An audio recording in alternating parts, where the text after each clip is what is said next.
What's going on, guys? It's Logan. I'm here with my amazing co-host, man, EJ. Welcome to SwampCast.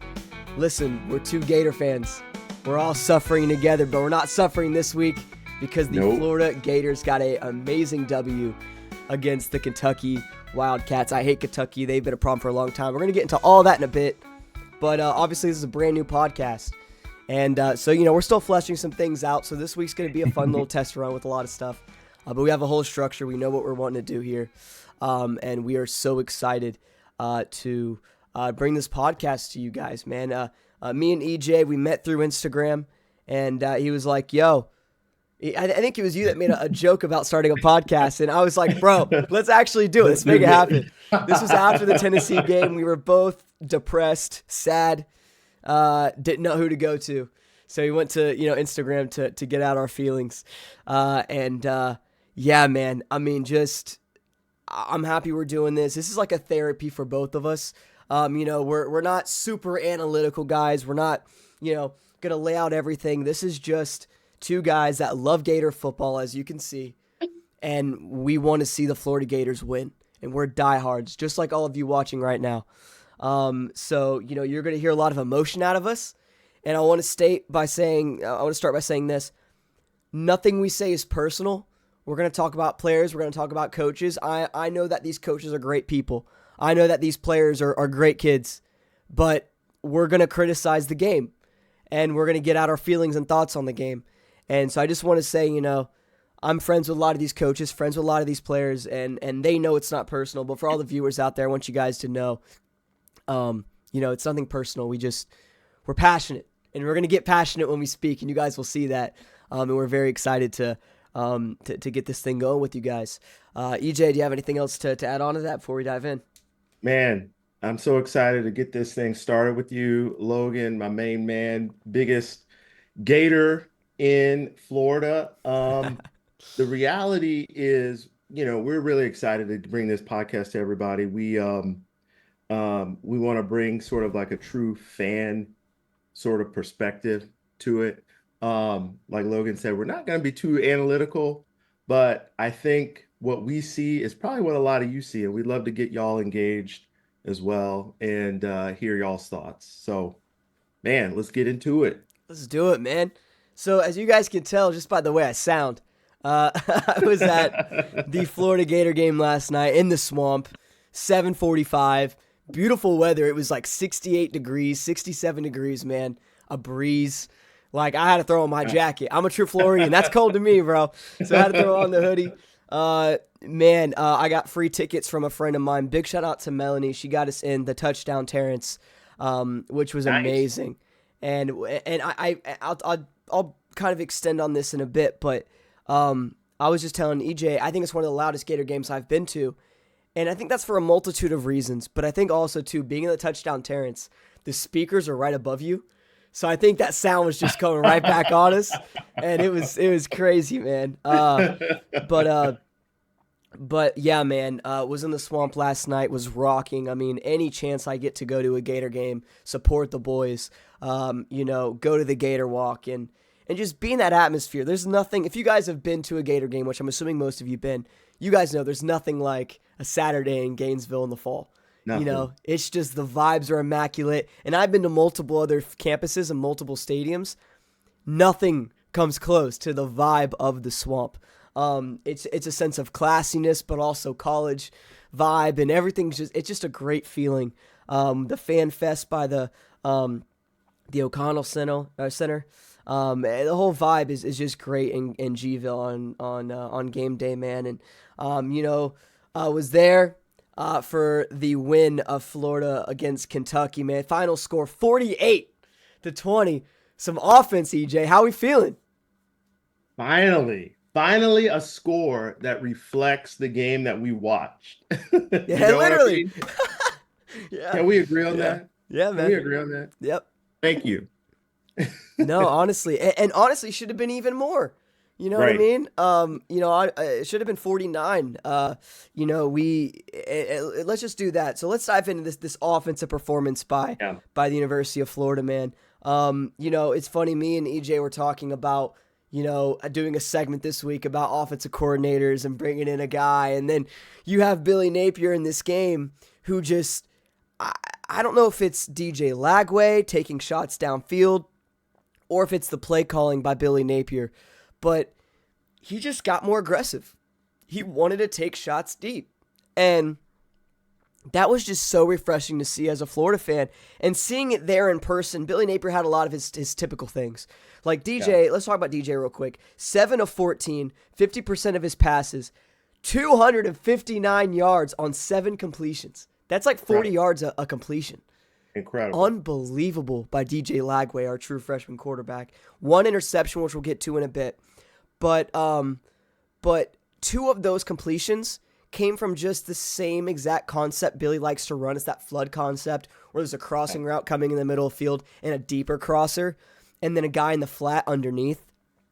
And Billy loves that play. He ran that like 5 times in this game, and 2 times it resulted in huge completions for DJ Lagway. Now, that's obviously amazing. I'm glad we made those completions. I'm glad that we got some yards, and which led to points down the field on those drives. But it's just like any other defense that's a little bit more aggressive is going to see that, diagnose that, come downfield and make that play, which has happened. That happened in this time multiple games, by the way, where there was no one open. And it's happened in the past. And I'm telling you right now, we have a big schedule coming up. We have Georgia, we have Texas, LSU, and Ole Miss. We have amazing defenses on the horizon, and we cannot play these little flood concepts, which, by the way, look up youth football flood concepts. It's the same route tree. I'm not even joking. It's the same route tree that Billy Napier is running with these flood concepts. And I'm not even joking. I looked that up right before we started filming, and I'm like, wow, that's kind of depressing. And when you play these defenses like Georgia and like Texas and LSU, man, who LSU has a lot of momentum right now. It's actually amazing to see. I'm really excited to see them going into November. They're going to be locking down those routes, and that's my biggest thing. But I feel like DJ Lagway, man, just brings an energy to the Swamp. Like going back to what I said earlier, the Swamp was on a whole nother level this game, and I think it was for a multitude of reasons. We've been down this season. Not a lot has been going on. The fan base has just been feeling depressed. We feel like we've wasted another 3 years on a head coach. And I don't know what it is. It's the night game energy. DJ Lagway getting his first SEC start. I don't know what it was, but on the 4th and goal, when we got that stop, that roar from the crowd, I was sitting next to my dad next to me. I tried to talk to him. I could not hear myself. My ears were ringing.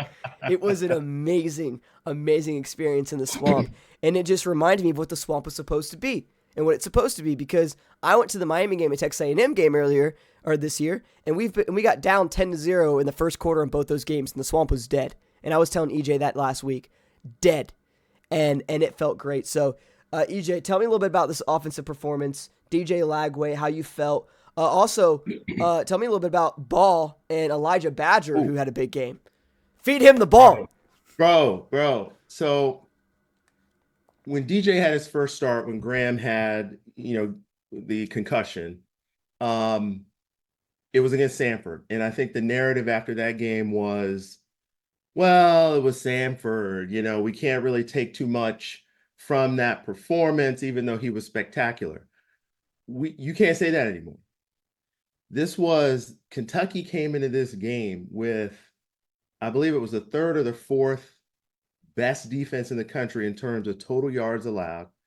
We know that over the last pretty much 10 years, the identity of the Kentucky program has been defense. They typically will come out with a very well-coached, well-techniqued defensive line, particularly the front 4. And that is what starts everything for Kentucky. They can stop the run and they get pressure with the front 4. They did get to DJ twice in this game, but Kentucky is also built to stop the run, allowing them to have max protect with 7 guys with a 2-deep safety look. And the last 6-7 years, Florida has been unable to take the entire square footage of the field and use that against Kentucky's defense, making Kentucky's defense a lot more formidable because Florida typically couldn't extend the field. Now you bring in a guy like DJ Lagway who has, dude, that's got to be the prettiest deep ball I've seen since, I don't even think I've ever seen a ball like, it's like a perfect rainbow. It's like the ball goes up, it's like parallel to the ground, and then it drops perfectly into Elijah Badger's hands. Badger and DK, we got these guys out of the transfer portal. They run routes like pros. Like they may not be the most electrifying speed type of receivers, but they get to their spots every single time. And you know that's the case because when DJ throws the ball, him being a true freshman, not even having a lot of time to build that camaraderie with these guys, he's throwing to a spot that he knows they're going to be in, and they're always there. And it's incredible to watch.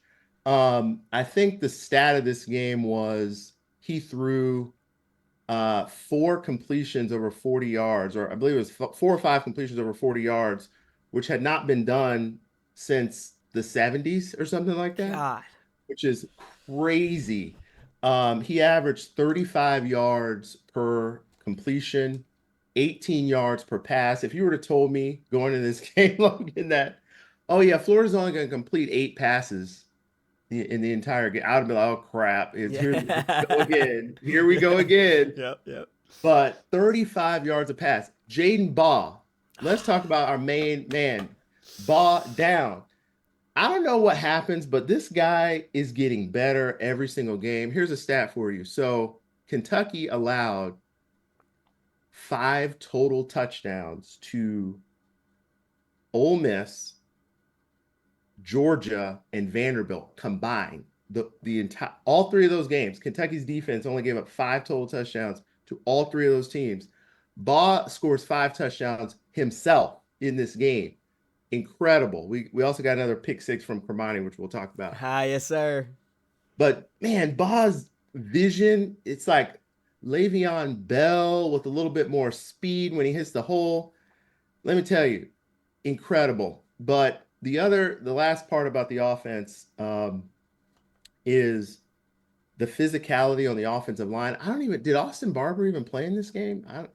I know he was dealing with something. Yeah, I don't. I think he played a little bit, but it's just like every other game. We've been subbing a lot of guys in and out. It's been very inconsistent. Yeah. But no, he didn't play a lot. We had 77 in there, 70. Of course, Jake Slaughter in the center. I don't know. I wasn't really paying attention too much to that, but I don't think he played a lot. Yeah, I don't think he played. I'm trying to go back and look. Because he was questionable, wasn't he, going into this? Yeah, game? he was questionable going in. Yeah. And but anyway, this game also showed us like depth of the Florida team now. Like last year we played a lot of freshmen and contributed to a lot of mistakes, etc. Now a lot of those guys have a lot of experience, and you're seeing the depth of this Florida team really come to light. The running back position and the O-line was really impressive because typically as the game goes on, Kentucky's defense starts to clamp down. They know Florida can't go deep, so they're not even worried about that. And Florida has trouble trying to make a comeback against Kentucky in the last several years because Kentucky's defense is able to stop the run, which that's pretty much the only thing we can do, and we can't extend the field. The thing that separates DJ from Graham is DJ, you're only 1 or 2 plays away from scoring. Graham Mertz, you're like 6, 7 to 8 plays away from scoring, lending yourself to more mistakes, etc. But man, incredible offensive performance by the team. And a lot of guys got a lot of great experience in this game. I was really excited for all of them. Dude, this running back room, like you were saying, is amazing. I mean, Jaden Ball, like you said, 22 of 106, 5 total Wow. touchdowns. I looked over at my dad. I was like, was that 5? Like, did this dude literally just rush? Like, when's the last time we had a running back go for 5 touchdowns? I don't We even gotta look know. that up. We definitely do. Jacoby Jackson. This guy can run, bro. He's a hard runner. This dude bounces off tackles like I haven't seen in a while. And the craziest part, these are both young dudes. We have a young team. KD Daniels, the guy that didn't even play, is also a freshman. Wow. We have Webb who's out. We have a lot of young guys, man. And for Billy Napier, a coach that's built on running the football, as we know, that room is perfect for him. And they all give you so many different play styles that I think is just amazing, man. And of course we miss Montrell. He'll be back. But DJ on the ground, starts the game with a 15-yard rush, like he, and this is what I'm talking about. Billy Napier loves to roll out quarterbacks. He's done that since he was at Clemson, Arizona State, Louisiana. He loves to roll the quarterback out. When you have a quarterback that cannot make guys miss, like Graham Mertz, you're going to be limited a little bit. Yep. DJ, he extended plays, man, and especially, like you said, with an offensive line that did well at times. When Kentucky, like you said, loves to drop back. When they would drop back 8, which they did a lot in this game, he had a lot of time. The offensive line did a very good job. But then when they would rush 4, they blitz sometimes. Then that's when our offensive line kind of freaked out a little bit. But he did a really good job of. There was that one play he missed one guy, jumped back, man. The other guy missed, rolled out to the left, and he was so mad at himself. I remember seeing this in person because I was at the like I said, touchdown Terrence, so I got to see the whole field like he would see it. So I was seeing plays develop, and he did have a guy, I forgot who it was, on a crossing route in the middle. And he tried to get the ball to him, but you could tell the ball slipped out of his hands. So he almost made a 15-yard completion after making 2 guys miss in the pocket, rolling out, outrunning the Stevenson Venn who had an angle on him, and then almost hitting that guy on the crossing route. And he got up and he hit the ground. He was pissed. And I'd love to see that energy from a true freshman like that. And but it just that capability, like you said, of we have explosiveness again. That's our biggest thing with Florida offenses under Billy Napier is explosiveness. We have not been able to make things happen. Even going back to Dan Mullen, our explosiveness in the run game was never a thing. We could not have an explosive play. Jaden Ball had a bunch of huge runs this game, and not to mention he had a huge run, which would have been a 30, 40-yard rush if he didn't get his ankle clipped by a defender. Yeah. Bro. Dude, you should have heard the crowd in person. Like, it roared, and then that linebacker just hit him on his foot. And the safety was at a midfield. He wasn't even near him. That would have been a huge run. And you heard the crowd just go, It was amazing. So I looked up the stat. Yeah, let's hear it. The last time a rusher for Florida had 5 touchdowns, Trey Burton, 2010. Versus, ironically, Kentucky. Okay. So 14 years ago. And then Tim Tebow also did it against South Carolina in 2007. Wow. So that, Trey Burton, man, that probably my favorite Gator player of all time, dude. He carried us. That man carried a lot on his shoulders for a long time. Love that guy, bro. Wow. That's unbelievable. And this is a young guy. Is Ball's a true freshman? Yeah, I believe he's a true freshman. Wow.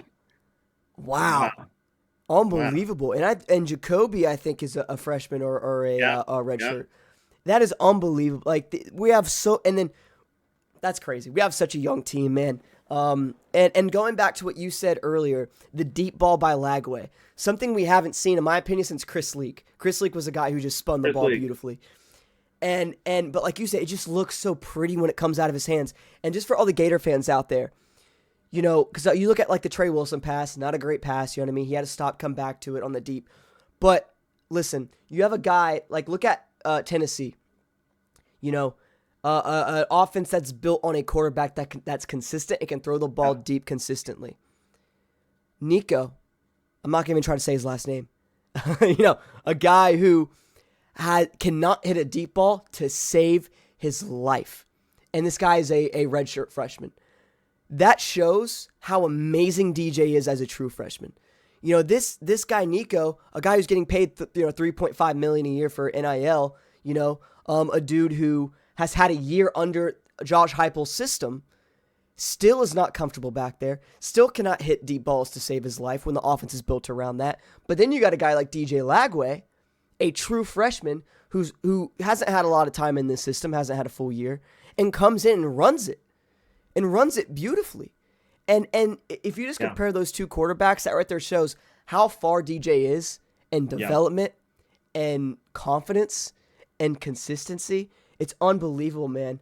And I think that he single-handedly gives us a shot in some of these upcoming games, which is something I would have never said in my life. Unbelievable. One thing I will say, there's 2 points I want to hit here. There was a lot of checkdowns that DJ could have hit in this game. A lot of checkdowns. He has that true freshman mentality of plays breaking down. I'm out of the pocket. What do I do? I'm going to, like a great example, the first red zone trip.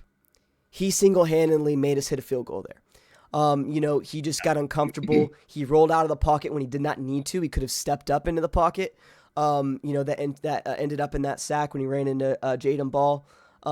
There was a couple of instances where all he had to do was check down the ball, which is why, he only had, 7 completions. Only completed 50% of his passes. But what I love about him is when he rolls out, he looks down the field. He doesn't just want to run, which is why, he has 40 yards a completion because he's looking for these deep shots. And I'm really curious, man, to see what Georgia does in 2 weeks. If I'm Georgia, I'm taking away these deep routes and I'm making him throw checkdowns. Will DJ throw those checkdowns, or is he going to try to force the ball deep? I'm very curious to see how that's going to work. And if I'm Georgia, that's exactly what I'm doing. You know what I mean? I'm dropping guys deep. I'm playing cover 3. I'm dropping everybody. And he's going to have to read that field and hit these guys underneath. A lot of that has to do with Billy Napier's game plan too, but amazing. EJ, talk about his interception. How did you feel about that on the television? What did it look like to you? What's your thoughts on that? Yeah, so to me, it was a true freshman interception. I think there was some miscommunication. I think DJ expected DK to zig and he zagged, basically. It looked like he was trying to go for another inside seam, very similar to a pass. I think they threw maybe a drive before that was successful. And Kentucky had the safety right there to make sure that wasn't going to happen. And DK kind of got lost, looking like he was the depth of that route was a little bit miscommunicated. The reality of the situation, though, is if that happens against a team like Georgia, it's 13-13. So then the game's completely different.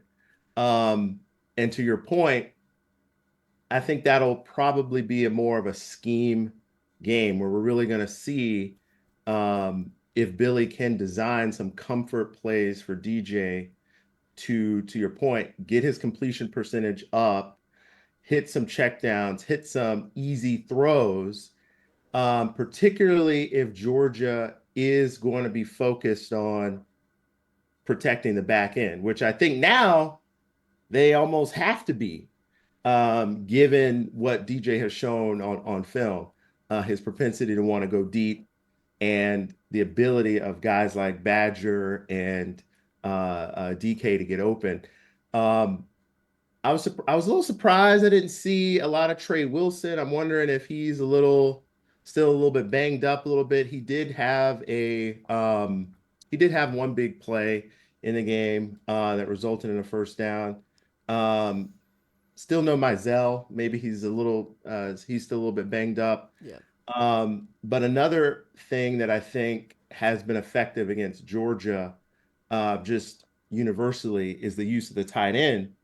And we didn't really use the tight end that much in this game. I know that Mertz rollout check down to the tight end, like bread and butter play, and it's usually always there. So hopefully we can bring that back against Georgia. You just have to. Kirby and Will Muschamp are probably the two best defensive minds in this day and age in college football. We saw that in the Texas game. Um, they will have a plan for DJ in this game. The thing is, what caught Kentucky a little bit by surprise is they kind of went into this game assuming that he's a true freshman. He's not going to be able to handle this pressure. We're just going to run our typical base defense and we're going to be able to contain him. And the game is going to come down to who makes the most mistakes. But that's really not how the game played out, right? Yeah. And DJ showed them not only can I throw the ball deep, but I'm going to throw it accurately. And our receivers on your DBs is actually in favor of us when you go athlete by athlete. And then the running game for Florida was also complementary because when you can run the football effectively, it forces the defense to devote more resources to the run. And then you've got that one-on-one coverage on the back end. So that really helped DJ. I'm to your point, man. I'm happy we got 2 weeks to prepare for this next game. But for now, I'm really encouraged by what I see from the point of engagement at the line of scrimmage by all of the Florida players on offenses, particularly the offensive line. And the truth of the matter is, I really think, the last few years going to the Georgia game, I've been like, there's no hope. There's no hope because when we hike the ball, it's like a jailbreak for their defense coming in to stop our run. They get underneath blocks. They make contact in the backfield. I don't think that's going to happen this game. I legitimately think that we, at the point of attack, we've got the opportunity to level up on Georgia. The question is going to be, as the game goes on, Georgia, are they going to play a little bit more capital? Are they going to capitalize on a lot of the mistakes? The last couple of teams that we played, Tennessee,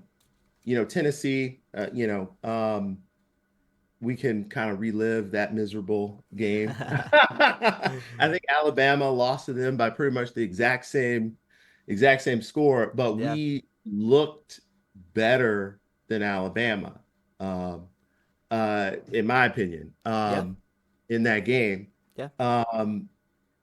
Can we capitalize on the opportunities given to us, which is what we're going to need to do in that Georgia game? We turned it around a lot from Tennessee to Kentucky and our ability to capitalize, particularly with our effectiveness running the football. I think the home field advantage had a lot to do with that. So we'll see. We'll see what happens. But hey, I'm excited. Yeah, man. I think my worry about the Georgia game is their depth. They're going to be subbing in guys a lot. And can our offensive line have, 6 plays, where they're facing these guys and then they sub and then you have these new fresh guys coming in and then it's another, 3 plays. That's what I'm worried about, is you have 5-star after 5-star on that defensive line. And I would say our offensive line is one of the weakest points on our whole team, which really sucks because when Billy Napier first came in, he really emphasized on that. He's like, this is the SEC. Offensive line's big, line of scrimmage. And I don't think we're terrible on the O-line, but, when you face these big boys, and at the University of Florida, that's what you do yearly, you have to have big guys. And even look at recruiting. We're not hitting the offensive line like we should be, in my opinion. And which really sucks because we have 2 offensive line coaches, and I feel like that could be a more emphasis. Because look at everywhere else, man. Quarterback, great. Running back, great. Wide receivers. We had Mizzell out. We had Tank Hawkins out, our 2 fastest guys on the team. Trey Wilson is, like you said, a little banged up. And then we have DK and Badger. Those are 5 receivers that could be NFL receivers. This is insane. It's insane. And then, you have the tight end group, Boardingham's, reliable tight end. Hayden Hansen has stepped up into that role pretty well. Yeah. He's a young guy. So I think you have a really good group around it, but the offensive line, that's my biggest worry. But good news is you can scheme around that. And I think, like you said, which we'll get into that next week with the Georgia game, but I think you hit everything on the head, man. Put him in good situations. Have DJ, make him look at this film, that interception. Let him really focus on that pick. What did he do wrong? This is Billy Napier's chance, man. I think I'm not on the Billy train still. I think he needs to go, but he has hope here. He won over some of the fan base. Some of the fan base I know is backing Billy again because as bad as it sounds, and you said this, we should be 5-2. This should be a 5-2 Gator team. EJ, that's insane when you think about it. With the 2 losses, by the way, being to a top 8 Miami team and a Texas A&M team, which by the way is leading the SEC right now. They are number 1 in the standings. Wild. So, looking at the time, it really sucked because we were 1-2. Looking back on it, it's just we should be 5-2 with 2 losses to 2 top 10 teams, which is unbelievable when you really think about it. And the losses don't look, don't get me wrong, we shouldn't have lost the way we lost. It's the way we lost in those games. Those are no excuse for how we played in those games. But still, those losses aren't looking as bad as they did, 3-4 weeks ago. But yeah, man, I think the Tennessee game, though, I think was a Billy Napier loss. You know what I mean? I think a lot of that loss is on him, and I think the fan base needs to realize that. And, that was not a player loss. There's some people online saying that the players lost that game. No, the coach did not put the players in the best chance, to succeed, and the best positions to succeed in that game. That's on Billy Napier. But I love the fight in this team, and that's something that you were talking about, EJ. How they attacked the line of scrimmage, how the defense, which we're going to get into, comes down on these plays. You know what I mean? They might not make tackles every time, but they're coming down and they're trying to make these tackles. And that's something we did not see at the beginning of this year. That is not something that we saw last year. And it's a really, really good sight to see, man. So I love the grit of this team. They want to play for Billy Napier, which is why I think now, I think you let him finish the season. I think you have to do that, or at least finish till the end. The team, I feel like I'm scared of that 30-day portal window, however long that window is, where all these guys can just enter the transfer portal and just dip. I think right now they want to play for Billy Napier. I think this is his year. Let him do his thing, and see what happens. But I think we see a strap in. I think that's the point that we're at right now. It's going to get rough. It's going to get bumpy. But man, and yeah, going back to that DJ interception, we can move off the offense after this. He did not read the field on that play. And there was multiple times in this game where DJ was not reading the field well, which is a freshman thing. Yeah. But he stepped back, looked directly at Badger, and threw that ball. Yeah. It might have been Badger, or was it Badger, or was it? I think it was DK. DK. Okay. Yeah. And he just took a little 3-step drop directly to there. That safety was eyeing that the whole time. If you're DJ, you eye that safety. You need to be looking at that safety with your eyes.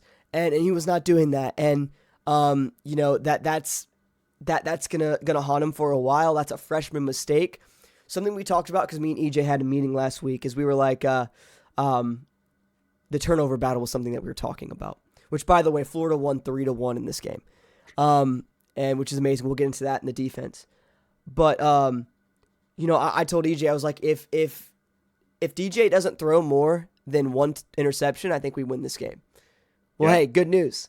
He only threw 1 interception, and it was not a pretty one. But what's amazing by that is, guess what? He bounced back and he threw a bomb on that next drive, right on that net. It was a beautiful ball, right? I believe it was Badger. Amazing pass, like you said. It's just pretty ball, and that bounce back from a freshman of making a mistake and then going, all right, you know what? I'm not going to go to my check down. I'm going to take a shot deep still. I'm feeling good. This crowd's behind me, which, by the way, the DJ Lagway chants at the game were amazing. I'm telling you, they were loud. The student section was going crazy with the DJ Lagway chants. The whole stadium was doing it at one point. And I think that's what he needed. I think he needed that sense of 90,000 people, which, by the way, amazing show out by the fans, man. The 10th sold out game in a row, when we've been playing not well. And, having 90,000 people go, DJ Lagway, and he's just hitting these deep shots, man. Like I said, one of the best Gator environments I've ever been a part of. It was beautiful. It was amazing. It was loud. It was rocking. It was, a lot of families were there, a lot of young Gator fans. It's homecoming. And it was amazing, man. It was a beautiful sight to see. So yeah, man. Great showing by our offense overall. Time of possession. Oh yeah. We won time of possession in this game, 30-29. It's something we talked about too, EJ, last week. I told you, I was like, I'm worried about time of possession because they like to run the ball and like to hold on to the ball. Yep. Florida was like, hey, hold my beer, baby. Hold my beer, baby. We got it. Came in and just dominated. And I mean, because in previous games, Kentucky has dominated time of possession. That's how they were able to keep, games close with Georgia and some other ones, and was having control of that ball. So you have to give credit to this Gator offense for time of possession. And man, I mean, just overall, I'm looking at the stats, just makes me happy. Something I haven't seen in a minute throughout the entire thing. EJ, what do you have to say on the offense to wrap it up, man? Yeah, you hit all the main points, man. I think we out Kentucky yep. with the time of possession stat. I know that Kentucky has beaten us. They've been a great matchup against us because our offense has been so, like you were saying, unexplosive, incapable of making explosive plays, which are 20 yards or more. Kentucky did not have to defend the entire field previously. Now, with our defense, which we're going to talk about, we were able to control the game. We were able to get them off the field, force them to we're going to have to go for it on fourth down. There were a couple of plays in the game where, we had two big screens here in San Diego at the San Diego Gator Club. We were watching the game that we were kind of like, I don't know if that was a touchdown or I don't know if they should have blew it dead just yet. I think, the Kentucky conversion there. Yeah. But other than that, I think that this offensive performance, you got to take it. 476 total yards against a defense that was allowing approximately half that. I think they were giving up 254 a game. Yep. Going into this game. Top 10 rushing defense, were able to run for 4.5 yards a carry. Was really incredible. And the defense, and I think Billy Napier said this at his press conference, allowed the offense to benefit with playing with complementary football, where the offense could pick up in good field position after a defensive stop or a forced turnover, as opposed to every single drive having to go the length of the field to try to score. Now, all of a sudden, you can pull a Georgia card and stop you dead in your tracks or get a turnover. And now it's a 30 to 40 yard scoring drive as opposed to 75, 80. Right. So that really helped. But man, DJ gives you a chance in every game. Yep. Single-handedly by himself. Which is unbelievable, man. In my opinion, he's a more polished passer than Richardson was, I mean, the way he reads the field and he's just so polished for so impressive. So yeah, let's dive into this defense, man, because you hit everything on the nose with the offense. I'll pull up some stats real quick. Total yards by Kentucky, 309, had 165 passing yards and 144 rushing yards. 3 turnovers by this defense. It was a beautiful day, man. 3 interceptions. Brock Vandergriff could not throw the ball past the line of scrimmage unless he wanted an interception. It was crazy. He was so off target. Those 2 interceptions were just bad throws by him, but a great job by our defense of being aware. A great job by our cornerbacks on being aware of the situation, being present, being in that moment, and catching that ball, running it. As you stated earlier too, Gramani, a guy who 5-star, I believe went to Colorado, right? Had some issues, then came all the way back to Florida after a really weird journey by him. Yeah. Came in, has not seen the field. Jason Marshall goes down, which I was freaking out about, dude. I was so pissed. You guys, my dad. I was yelling some things I was not happy about. And then best defensive player for sure. And then he comes in, dominates, pass breakup, pick six. Who is this guy? You know, great play by this secondary, man. Linebackers were coming down the field. We're playing aggressive, getting in those holes. This defensive line getting pressure on Brock Vandergriff. Jack Pyburn, 6 tackles. Gets Wow. better and better each game. I love this guy's physicality, bro. He doesn't just tackle a guy. He throws down a guy, bro. He's angry. Oh, he's a big boy. He's just aggressive, and he's a big part of this grit that this defense has.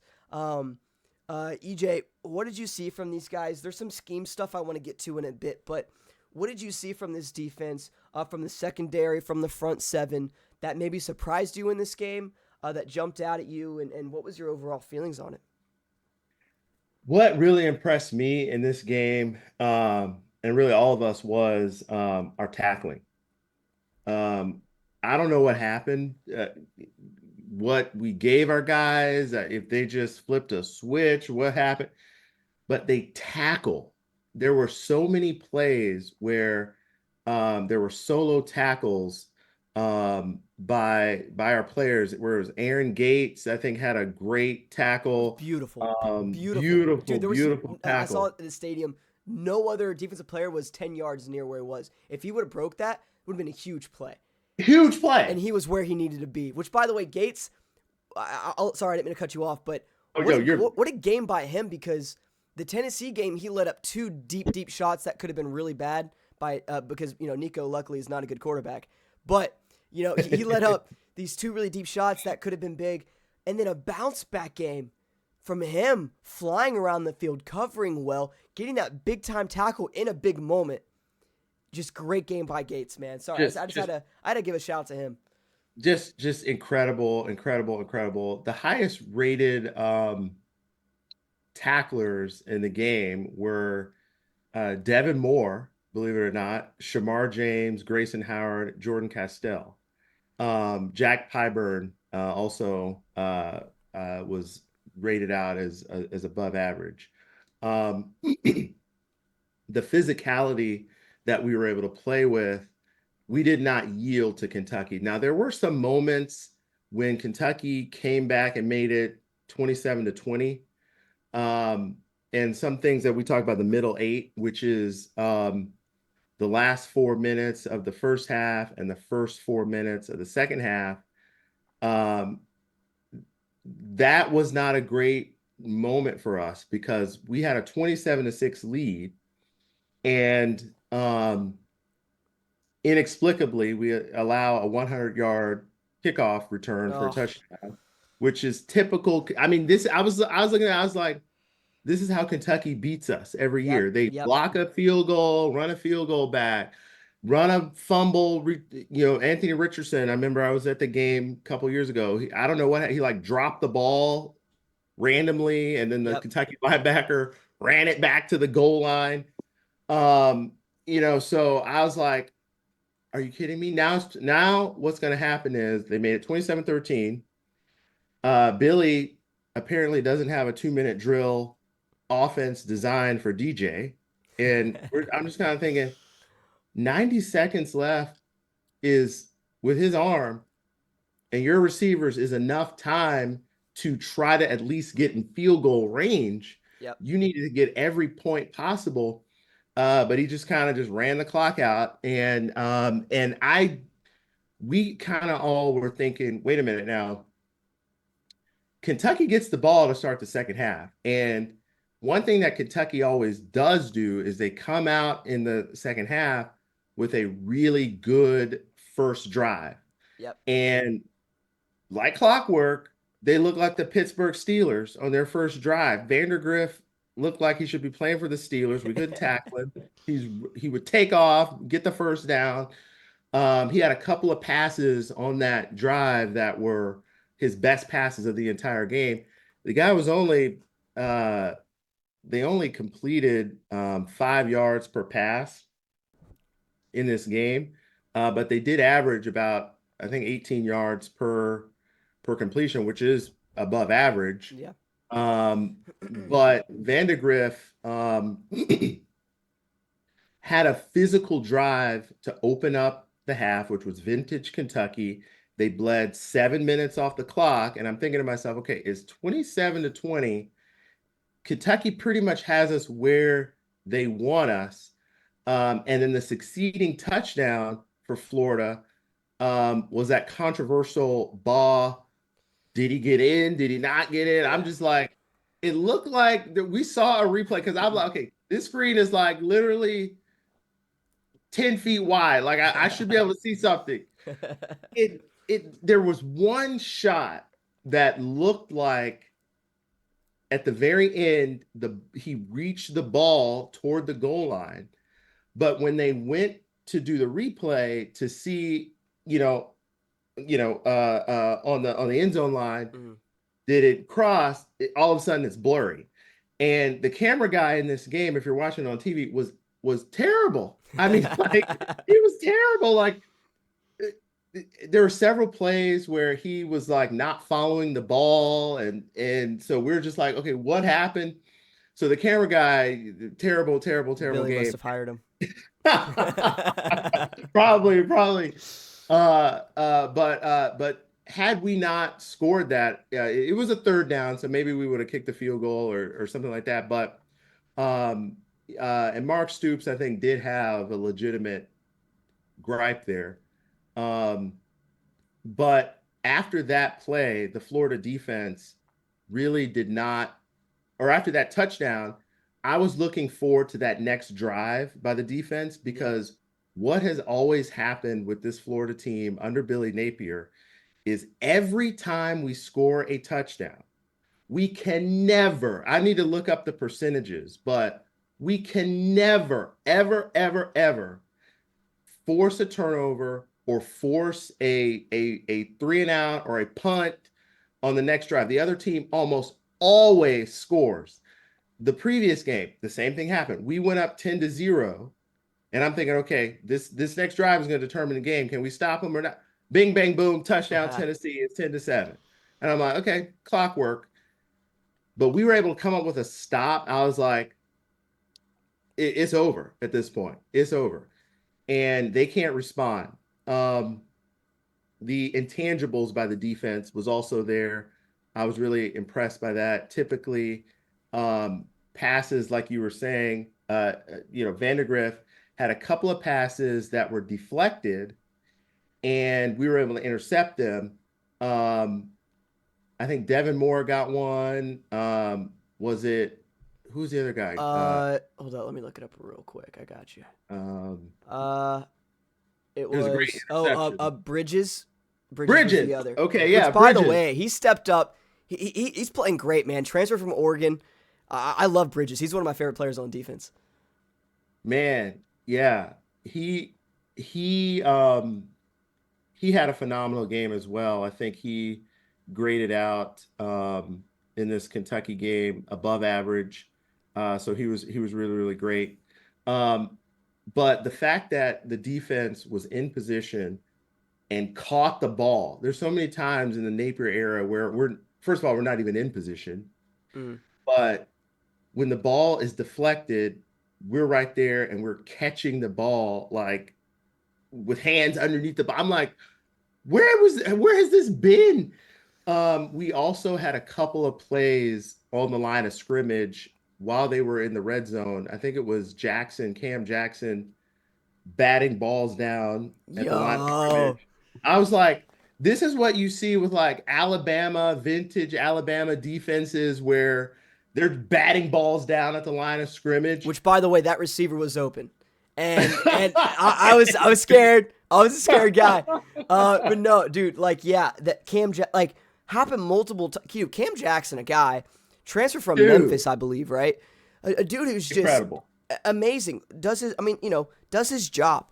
And this defensive line, like you said in this game, this looks like a whole nother team than what we've seen, in week 1 against Miami, which by Yeah. the way is usually a good testament of good coaching, right? Improving your team week by week. And so look, man, and we're gonna get to the Billy Napier thing after we talk about this game. Okay. You just have to. I don't know. This team, they've changed. They're better. We've made changes, by the way, right? We brought in Austin Armstrong, back to the field, and ever since we've done that, we've been playing amazing. This guy's energy is unbelievable. And Napier also, I'll say from this game too, getting more into the game, being more energetic. I saw him a couple times on the sideline, feeling good, and I think that's what we needed. You know what I mean? I was telling EJ last week at the Miami game. Mertz was trying to get his guys ready for the first game of the year. He was getting everyone hyped. Napier came over, told him to calm down and come over. And, I was like, that's insane. You're supposed to get your boys hype. You know what I'm saying? Right. I know you want them to be grounded. That's one thing. Don't let your emotions take over. I get that. But you want them to get hype. And Billy's a different guy now. We're seeing him more energetic. We're seeing him hype guys up. We're seeing Austin Armstrong get in there and push guys, bro. Grab him by the face mask and get them going. That's what we love. Right. Thank you. Know what I mean? That's what we love to see. And it's translating to gameplay. We're seeing it. And, look, I'm not saying this is a national, championship team, but we are a good football team. We're officially a good football team now. We were not in previous weeks. Florida can have upsets. We can upset Georgia. We can go in Austin, Texas, and hit them in the mouth. We can win against LSU. We can definitely beat Ole Miss because Jackson Dart's a pretty bad quarterback. We're going to destroy a 1-6 FSU team. If we have a good season, that can happen. It's just, can we keep up this momentum? And like you said, I'll let you get back to it, EJ. Like you said earlier, the momentum is something we have not been able to get. No. And with under Billy Napier in general, and something that we were not able to really do in this game. And like you said, we score a touchdown, then we let one up. And it's just like, or in previous games, our offense plays great, but our defense plays horrible. Or our defense plays great, and our offense just can't get anything going. And it's just like, we have not been able to find consistency. And we're getting closer. Like, I know Billy says that in every press conference, but it is true now. We are getting closer to having a team that is getting more consistent and getting better. I just feel like it's taking longer than it needs to be, but we are taking steps in the right direction. And I will say this, walking out of that stadium last night in Ben Hill at like 11:30 at night, the energy was good. Fans were feeling good. There was chants, it's great to be a Florida Gator, everyone doing it. You saw sad Kentucky fans, and it was just a great time. So the energy around the fan base is great. There's optimism again. But I will say this, every time we felt optimism, we've gotten punched in the mouth. So, you know what I mean? Think about it. After UCF, we're feeling good. Lose a game we should have won against Tennessee. And that's happened in games previous and seasons previous under Billy Napier. So, I really, really hope we can keep this momentum. That is the next step Billy Napier needs to take to make this team a great football team, which we're right there. Let's see what happens. I'll let you go, EJ. So close to being, and Logan, what do you think about this? Because, okay, last year, the opening game against Utah was a complete abject failure, disaster. We were not prepared for the environment, for the physicality. It looked like we had never practiced the previous 2 weeks prior to the game. Yeah. And Utah, Whittingham is their coach. He prides himself off of they're going to be prepared, and we got smacked in the mouth. The same thing happened in this game, the first game against Miami, where it just looked like we didn't have a game plan. We weren't prepared to go. It was too intimidating. But watching both teams, I know Miami is still undefeated right now. and watching how we've changed, do you think that if both these teams were to play again, it'd be a completely different game? I kind of feel like it would, because Miami, their defense is not what it was when they played us. I mean, they're giving up like 40 points a game now. Dude, Um, yeah. And by the way, I have this written down for games this previous week. The Miami and Louisville game was one of the most exciting games I've watched in a long time. yeah. I mean, there was fumbles, there was kick returns, like it was just like Cam Ward throwing picks, like it was insane. Fun game, but yes, sorry, I'll let you continue. Yeah, the Miami defense, yeah. Yeah, yeah. And so Miami's defense they looked like Georgia when they played us, Yeah. basically. I Yeah. mean, they beat us pretty much how Georgia would beat us. Um, and now hindsight 2020, I think we've improved. Maybe they beat us again if we played them again, but I would like our chances a lot more now. And then the Texas A&M game, Elko, their coach, he's a really good coach, coaches fundamentals very, very well. But the thing is, he inherited a very talented roster. I think if you look up their roster rankings, they got the seventh best roster in the country according to 247 composite roster rankings. So he's got a really good team. And I just think in that game, the lines of scrimmage really leveraged out to where Texas A&M had an advantage on every snap. When you look at how that game ended up, that was the first game we did the whole two drives Mertz, one drive Lagway situation. But actually, if you went back and looked at that game, I think there was about 6 minutes to go. We got the ball back, and it was 33-20.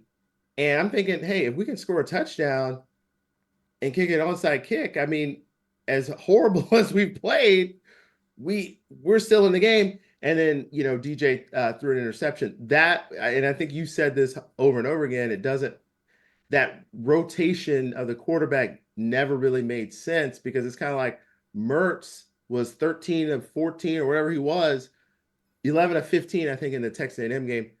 Put him out there, let him see if he can drive us down the field to try to get a touchdown, instead of, it's DJ's drive, so put him out there. But putting those two games aside, it's been, and just grading, these last, I believe it's, what is it, 5 games now? Yeah. We are 4-1 in those 5 games. And the team, if you were to just like neuralize Men in Black, neuralize your brain and forget the first 2 games, Florida is playing like a top 25 team these last 5 games. And if the Miami and Texas A&M game didn't exist, and you saw how we played in this game against Kentucky, you saw the performance at Tennessee, who just beat Alabama, you would probably think Florida's turned it around and is this, team that can actually show some life. Yep. But like you were saying, and we'll probably talk a little bit about Billy, and it's probably a good segue. Nobody's got a better chance to save their job than Billy Napier. Mhm. No one's got a better chance to flip the switch on the narrative, go from you're the worst coach in Gator history, which is what we've heard a lot of people say, to you're the savior. Yeah. And it starts in this bye week and this prep for Georgia. This is our biggest game of the year, our rival. Beat Georgia. Hey, job security on fleek, my friend. So that's where we are. Oh, if you beat Georgia, yeah, dude, I'll be, I don't even know what to say. I say sign him to another 5-year contract. That's insane. Norvell. Yeah. Oh, I love seeing Florida State depressed. It's great. 1-6, bro. Insane. That is, you can, like, it's unbelievable. If Florida was 1-6, I don't know what I would do. I'd be a sad man. We, yeah. Yeah. But like FSU, and I grew up in Tallahassee. Yeah. I Yeah. don't like to see I don't like to see I mean I like to see No. them suffer, Yeah. but it's pitiful. It's pitiful. I'm like Sad. it's sad. So, there you go. Yeah. Anyway, and one, you hit everything on the nose, man. Once again, at the end of the defensive thing, but one thing I do want to say. Oh, sorry, the Miami game. Do I think it'd be different? Yes, I do. Yeah. I think it'd be. I think if it's at Florida, at Florida and Ben Hill Griffin Stadium, I think Florida might win the game. I think if it's neutral field, I have Miami still winning it, because one thing I will say about this defense, when we have a rushing quarterback, it's a problem. Brock Vandergriff rushed a lot in this game, picked up a lot of key yards and some key first downs with his feet, and he is not a running quarterback, at least not a running first guy. So that still scares me. I'm not Yeah. happy about that. Good news is Carson Beck is not. He can extend plays with his legs, but he's not a big runner. I'm just worried about if Arch Manning, if he's going to be playing, which we'll talk about that Texas and Georgia game. But if he's going to be playing in that game, he can run the ball. I'm worried about that. Jackson Dart can run the ball. I'm worried about that. So that's the one thing. Our defense is like a Nick Saban defense. We're great, but running quarterbacks are kind of our Achilles heel. We break that. You figured us out. Exactly. Oh, Another thing too that I'm not happy with. Our scheme has gotten better. We're not playing too high on every single play, which was pissing me off. Like I don't know if that was Ron Roberts. I don't know what was going on, but we were playing too high on like 4th and 1. I'm like, who are we covering? It's a goal line formation. Unbelievable. But we've now changed it to a single high safety with the other safety playing coverage on a receiver. But they're still playing off. So they're still playing 10 yards off. I don't like that, especially with a Kentucky team. Now, Georgia's different. Georgia, they like to throw the ball deep. They will take advantage of you. But Kentucky, they can't throw the ball deep. Your defense has proven that Kentucky's kind of running the ball a little bit on us. They had a few big plays. Yeah. I say play a bare front. If I'm the defense coordinator, I'm playing bare front, single high safety, whatever. We were playing 10 yards off. And you know how many times in this game, EJ, where, we were playing that same look where it's, the two high safeties, but the ones in coverage with help underneath by the linebacker. That linebacker sometimes did not funnel as a robber or anything in that situation. Yeah. And then they were just doing curl routes or little hitches on the guy that's, running against the safety that's already bailing when he's already 10 yards off. So then they picked up like 2-3 first downs with that. Yep. So I'm telling you right now, Kentucky, why they went away from that, I don't know. Because as a viewer in the swamp, I saw that was open. That play was open 5 to 10 times in this game. So why we're not playing that better, I don't know. Everyone watching, tell me why we're doing that. Because teams like Georgia and Texas, these guys know offense. Sarkisian knows offense. Yes. They're going to take advantage of that. They take what the defense gives you. And, Kentucky's not known for offense, you know what I mean? And we're lucky, man, that they're just absolute shit on passing offense, because I'm telling you right now, that ball was there every single play. And I'm a little worried about that, but I like it better than the too high safety look where we're just playing off and giving them a lot. But we did play a little bit conservative at times, and did play a bailing quarterback at sometimes, which gave up some hitches in some plays, which happened a lot with Devin Moore and and Jason Marshall. It's like, I don't know why we're not playing more aggressive with those guys. Those are good defensive backs. I say trust your guys. So I think that's Ron Roberts. I think last year showed that. Austin Armstrong's an aggressive coach, an aggressive defensive coordinator, and he's not scared to play cover one man, you know what I mean? Right. And let their guys beat our guys, because something you also talked about was the roster talent, right? That Texas A&M has. Let's talk about the roster talent that Florida has. Aren't we like number 14? Yeah, I think we're 12 or 14. Yeah. Like, man, so if, like, I'm just saying, why are we not better than what we are?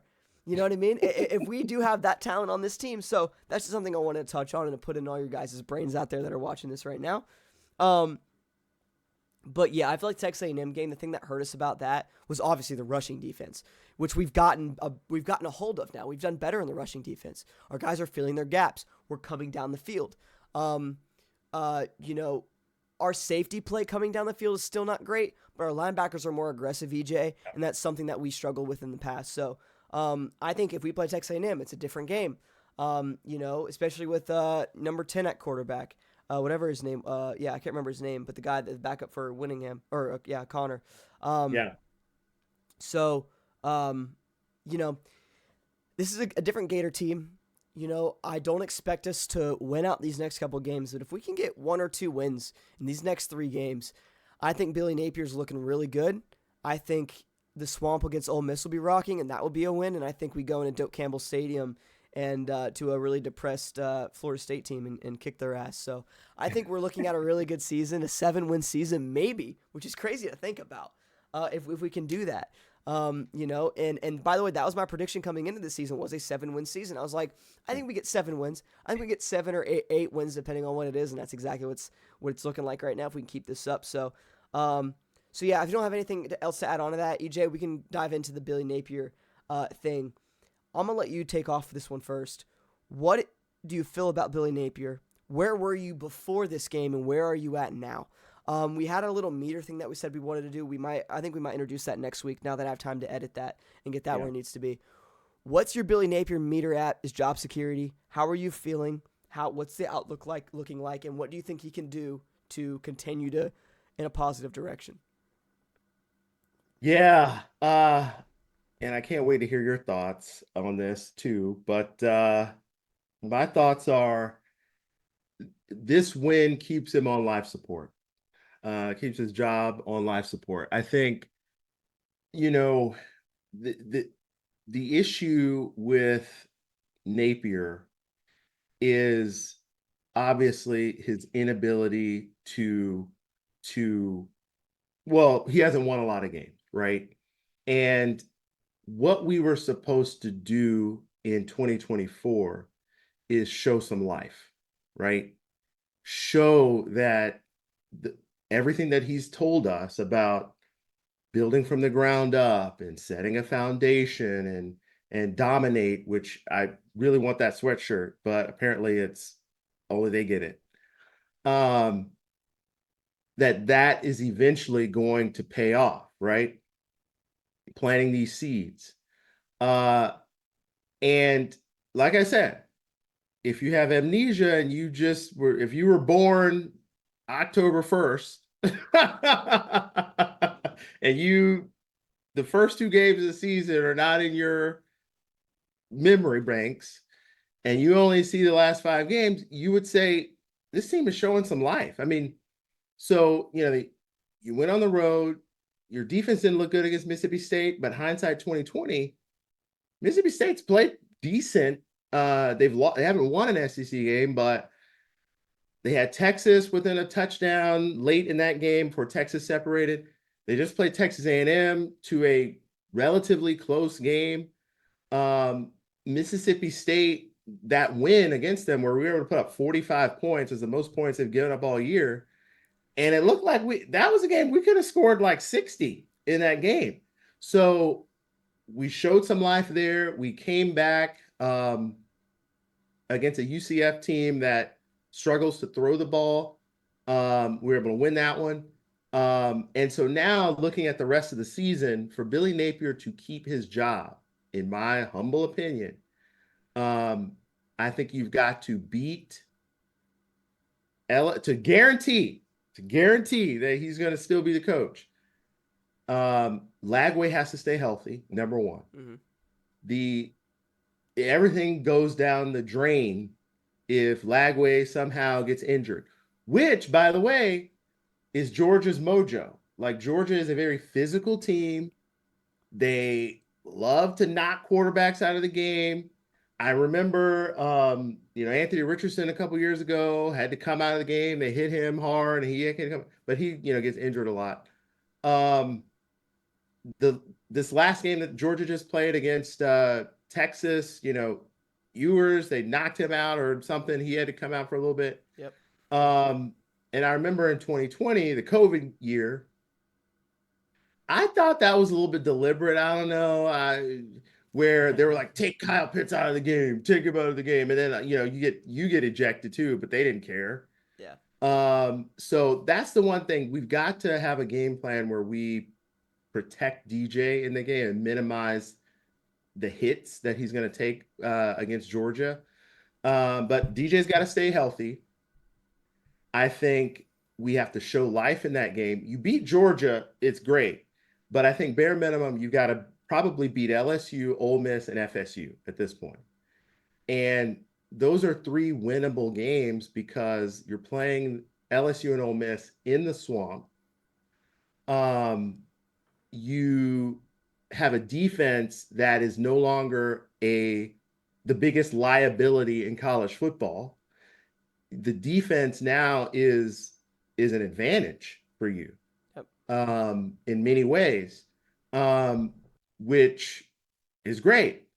When you look at the Georgia and Texas games, Georgia's going to have a really good game plan for us. And, Kirby Smart, one thing about him is he always puts together a really good game plan. I think if Billy shows that, hey, the game is competitive, the game is close, our defense can get a couple big hits on ETN, which I'm sure they'll be looking forward to do. I think we can keep that game relatively close. Then when you go to Texas, do the same thing. I think the narrative will be less about we got to fire Billy, because at that point we would technically be 4-5. And so it would look like, from a record standpoint, that we're terrible, we're awful.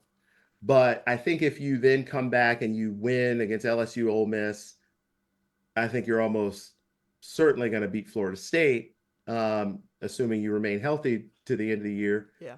I think that would be good enough to keep him. For him to be let go, I think you obviously lose to Georgia and Texas, and then it falls apart against LSU. LSU's beaten us 6 years in a row, I think, which is crazy to think. We haven't beaten them since the Brad Stewart pick 6 against Burrow. Yeah, that's the one I was telling you earlier that I was at. That was 2018. That was the last time we beat LSU. So, I mean, hey, beat them, and hey, everything's great at that point. So, is that game that's at Death Valley, right? So this is an even year, so it's in Gainesville this year. Okay. All right. There we go. That's nice. Yeah. That's a nice advantage. Yeah. Yeah, man. I'm with you. Look, for me to want to keep Billy here, I say he has to, like you said, definitely beat LSU, Ole Miss, and FSU. But I think he also has to, almost beat Georgia or Texas. And by almost beat, I mean both of those games cannot be blowouts. Both those games have to be one-possession games. And, obviously, when you look at Tennessee, that's also a one-possession game, but Billy Napier threw that game away. So it's also very situational. So, you know what I mean? And so did Napier lose that game for us, right? I think is a big question too. So it's very situational. I can't really branch on that too much, but I think you hit it on the head, EJ. You have to win against LSU. You have to win against Ole Miss, and you have to win against FSU. And those two games of Georgia and Texas is going to show the fight your team has. It's going to show your game plan. It's going to show your game management. It's going to show your in-game situational play calling, which has been a huge issue. And like you said, keep DJ healthy, which, by the way, nothing pisses me off more than what we did in this past game against Kentucky, where we run the quarterback on a 3rd and 10. It was either that or it was the UCF game. No, it wasn't UCF. I don't know. But point is, we were just trying to do something with the clock, run it out. I forgot what it was. And we run DJ and put him in harm's way. Stop doing that. I don't understand that. So you're already down Mertz. Come on, man. Keep him healthy. Stop doing that. I'm not saying don't do QB draws. I think that's very important. But you know, it must have been against the UCF game when we had the game already won then. And I forgot what it was, but like Mertz was already down and we ran. It was just something stupid like that. So just don't do Yeah. that. You know what I mean? Run DJ, of course, but just don't, I don't know if you play the NCAA football game, EJ, but wear and tear is a real thing in that game. So, you have to manage his wear and tear. You can't let him, can't run him, 20 times a game. Just be careful with DJ, man. He's delicate. He's a guy who has been banged up. And, the Samford game, he definitely had a concussion. They never said anything about that. But I remember that big hit he took. He got up dazed as hell. I don't know if you remember that. He literally Yeah. stumbled as he got up and he came in the next drive. I'm like, they definitely hid that because they wanted to win that game. But so he's a guy that is, susceptible to injuries. So we have to really be careful with him, man. I don't even want to think about that, though. Let's just move on. I don't want to talk about that. But, I do think that I think, like I said, you have to win those last 3 games, but I think the Georgia and Texas game is going to be a testament to you as a head coach and what you do. I will say this. I still think if you do keep him, which, by the way, for Scott Strickland to keep him, I think all he needs to do is win 2 more games. I think that's it. I'm serious. I think if he just gets to 6 wins, he's going to be like, hey, our preseason win total was 4.5. He got over that. He got to 6, so we're going to keep him another year. Because I think if you fire Billy Napier, Scott Strickland's job is really at risk because the fans already want him gone. So he's really, think about it, bro, he's really putting all his eggs into this Billy Napier basket. Yeah. And so for I sure. think that he needs to keep Billy, and he needs Billy to be successful, which he's been saying after multiple games that we've done this season, even after the losses. So I think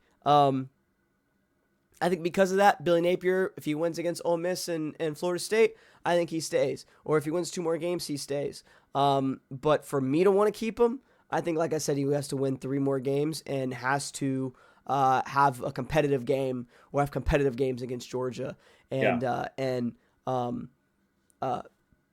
Texas. Because I'm telling you right now, this is the University of Florida, and we're not going to see 4 blowouts in 1 year. That's not what this organization is about. That's not what this university is about. And it's really weird. And I want your opinion on this, EJ. The fan base has been very, I don't know. We're letting this become the new norm, right? Or is it just me? Like everyone's kind of letting these blowouts be a thing. Oh, give them time, give them time. No, I don't care if it's your first year. You cannot let these blowouts happen. Last year against Kentucky, 33-14. You cannot let these blowouts happen. Like, this is not what the organization stand for. Listen, I was born in 2004. I'm 20 years old, bro. I did not get to live, or at least get to really, digest the glory years. And I still know what the Gator standard is. What I'm worried about, EJ, is that we're letting this become the new norm while keeping Billy Napier here, which is why I was for firing Billy Napier after we were 1-2, because we're letting this be okay. We're letting our players see that this is okay. We're letting our recruits see that this is okay. We're letting our fan base see that this is okay, and America to see this is okay. And Kirk Herbstreit had a really good quote on College Game Day where he was like, I don't know what happened to Florida, but Florida's supposed to be this team that's in the mix for the national championship every single year. Where he literally said, where have they been? And that hurts because College Game Day used to be at our front door every single week.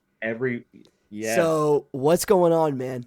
So I want to hear your opinion on that. Have you seen that change like I've seen it? You've been around for a little bit longer than me. How have you seen that shift? Let's tell me a little bit about that. Yeah, I love that. So when I was 20, it was 2006. So you know what happened that year, Oh yeah. right? So yeah, I like to think that, when I was 20, I had the opportunity to see the height of what we could be, right? Yeah. We were pretty much in that what Georgia is doing right now the last few years, that's kind of what we were. Um, I think the longer you you stay in mediocrity, which is where we are, the more fans start to not expect to be great, right? And I like the fact that our fans, you and me included, are always saying, no, this is not acceptable. The money that goes into the University of Florida, that level of that dollar amount, that endowment, the revenue we generate, We just had 90,000 fans at a homecoming you just talked about the consecutive 10, sellouts. yeah, 10 sellouts in a row. 10 sellouts in a row for a team that, what is our record, the last, like 2-8 in the last whatever games. So we we do not you do not invest that type of effort and just love into a program to see it with the product that we've seen, right? Yep. And as a fan, we just want, yeah, we're critical of Billy Napier because the outcome is not what we are expecting, but we do want to see him sort of acknowledge that, right? Just come out and say, listen, this is the University of Florida. We expect to be a top 5 program. We expect to be a national championship contending team.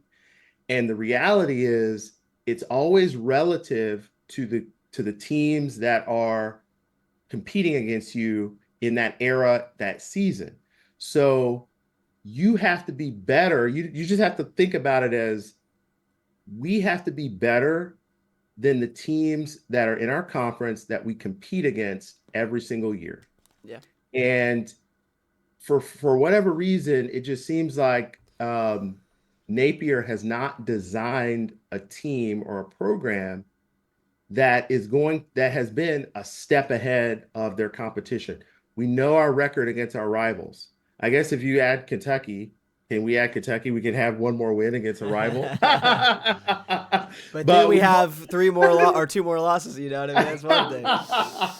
but we have not beaten, the only rival win. We have 4 rivals a year. We only have beaten Tennessee, and that was last year. We're like over in all the other rivalry games. And when you compare what we put into our program versus what the other teams put into their programs, we are more. And I think the more that you win, obviously, the more the return on investment comes and the more we can invest back into the program. Like Georgia, they obviously, winning cures a lot of ills. But I think Billy should know that and should acknowledge that. And I also think, he's got to also realize that a point of pride for his future. You don't want to be the fired coach, because then it's kind of like you don't really have an opportunity to kind of turn yourself around. You want to at least show that, hey, I'm still a great coach. I have personal pride in who I am, and I have a commitment to my players. And I really genuinely believe he cares about the players. I can tell on the sidelines that the players adore him and really want to play hard for him, and are probably playing hard because they hear what we're all saying. And hopefully that breeds a little, inspiration of the team to come out and want to fight.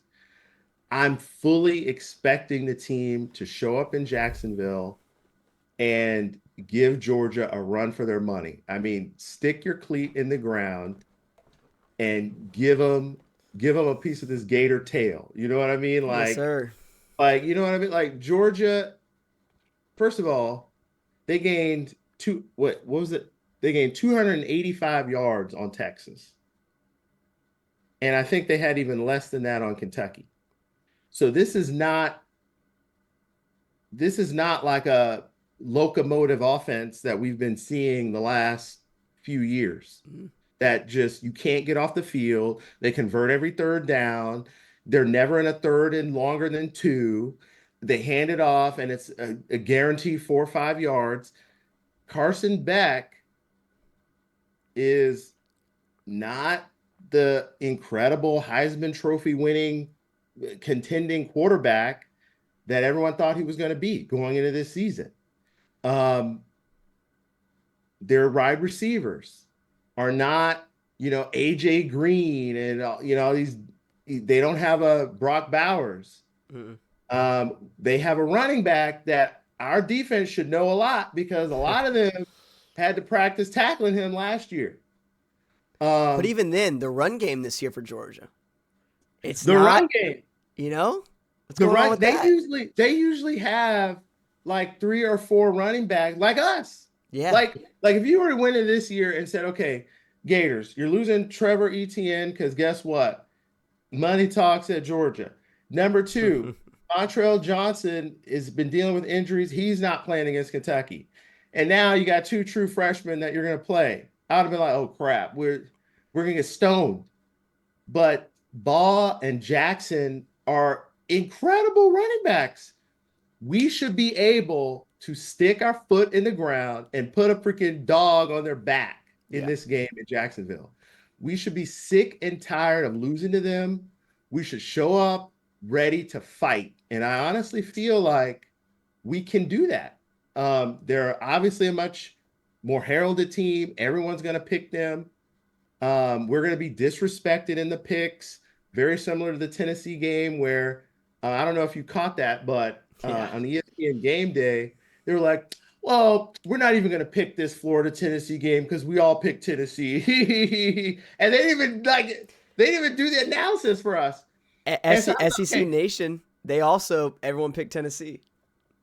See, and Tim I was Tebow like, picked Tennessee. I was like, Tim, what's happening? What's happening? Our main man. And so I just think we should show up to Jacksonville feeling disrespected. It kind of reminds me of that 2007 year where we had beaten Georgia pretty much every season. We were just like, oh, Georgia, okay, whatever. I guess we're going to go to Jacksonville and have a cocktail and beat their ass. And Mark Richt was like, oh, hell no. We are not going to stand for this. And when they scored their first touchdown, I don't know if you remember this, their whole team ran onto the field and got a personal foul. Yeah. And I was like, I remember watching that game. I was like, I don't like this. Because like Georgia is sick and freaking tired of losing to Florida. And they played like that every single snap. And I just feel like from what I've seen from this team, Tennessee did not outmatch us. We actually were more physical. We were faster. We were better than them. I genuinely believe we were more physical than Tennessee, who just beat Alabama, who, by the way, blew out Georgia in the first half. Right. So I really think that if you're looking at a line of scrimmage, player for player, depth, and you talked about depth, this is not going to be a game where it's in the fourth quarter and all of a sudden our defense is completely depleted and Georgia hands it off and it's an 8-yard run and they're just rolling. This is going to be a different game. And I'm looking forward to it. And I really hope Billy is making some calls, asking former coaches, hey, what can we do to win this game against Georgia? Because I do think Georgia is in a position where, hey, we just went to Texas and we beat number 1 Florida up there. No one's talking about them. Like, please, we're gonna kill them. Kirby is a good coach, so I don't think that he's gonna allow that to happen. Right. But the psyche of their players in the NIL era, where it's like musical chairs and you got new players on the team that don't really know the meaning of a Florida Georgia game. Mm-hmm. They may just think, oh yeah, we're definitely gonna beat them. So hopefully we can show some fight, and it would make my decade, if we can beat Georgia. That'd be insane. The momentum we would have going into that Texas game would be unbelievable. And it's crazy. I was actually going to go to the Texas game this year. And I was like, and then after the Miami Texas A&M game, I was like, nope, they're not getting my money. I ain't showing up. I'm not going to see us get destroyed. But man, I might actually, I don't know, man. I might do it. It's also, I love going to new stadiums, you know what I mean? And to Oh go yeah. and see Matthew McConaughey on the sideline, you know what I mean? And like just being there with 100,000 people. It's a huge stadium. It's beautiful. They just redid the one of the end zones. Um, If we beat Georgia, I will meet that's you a there. big game. That's a big game. And dude, I know, yeah, we both, that'd be awesome actually to watch that in person together. That'd be really Yeah. dope. Um, but yeah, no, and we're gonna dive way deeper next week, you know. And I think EJ touched on it perfectly.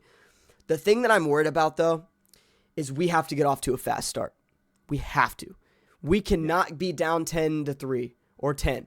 Because I'm gonna tell you right now, if we get down to Georgia, we're losing. We're not coming back. I For don't sure. see us coming back. I For sure. just think about it. Every game that we've been down, we have not been able to come back from this season, and they've all ended in blowouts. So because you also don't want the Georgia fans to get into it. You don't want the Georgia sideline to get into it. I think we need to score on that first drive like we did last year. Last year we scored on the first drive with Trey. Trey had like 5 touches in that game. Do you remember that? It was Oh, unbelievable. Um, incredible. so I think we go in there, we start fast, and it has to be a one possession game or we have to stay in the lead the whole game because I don't see us doing having a comeback mainly because of the depth that Georgia has.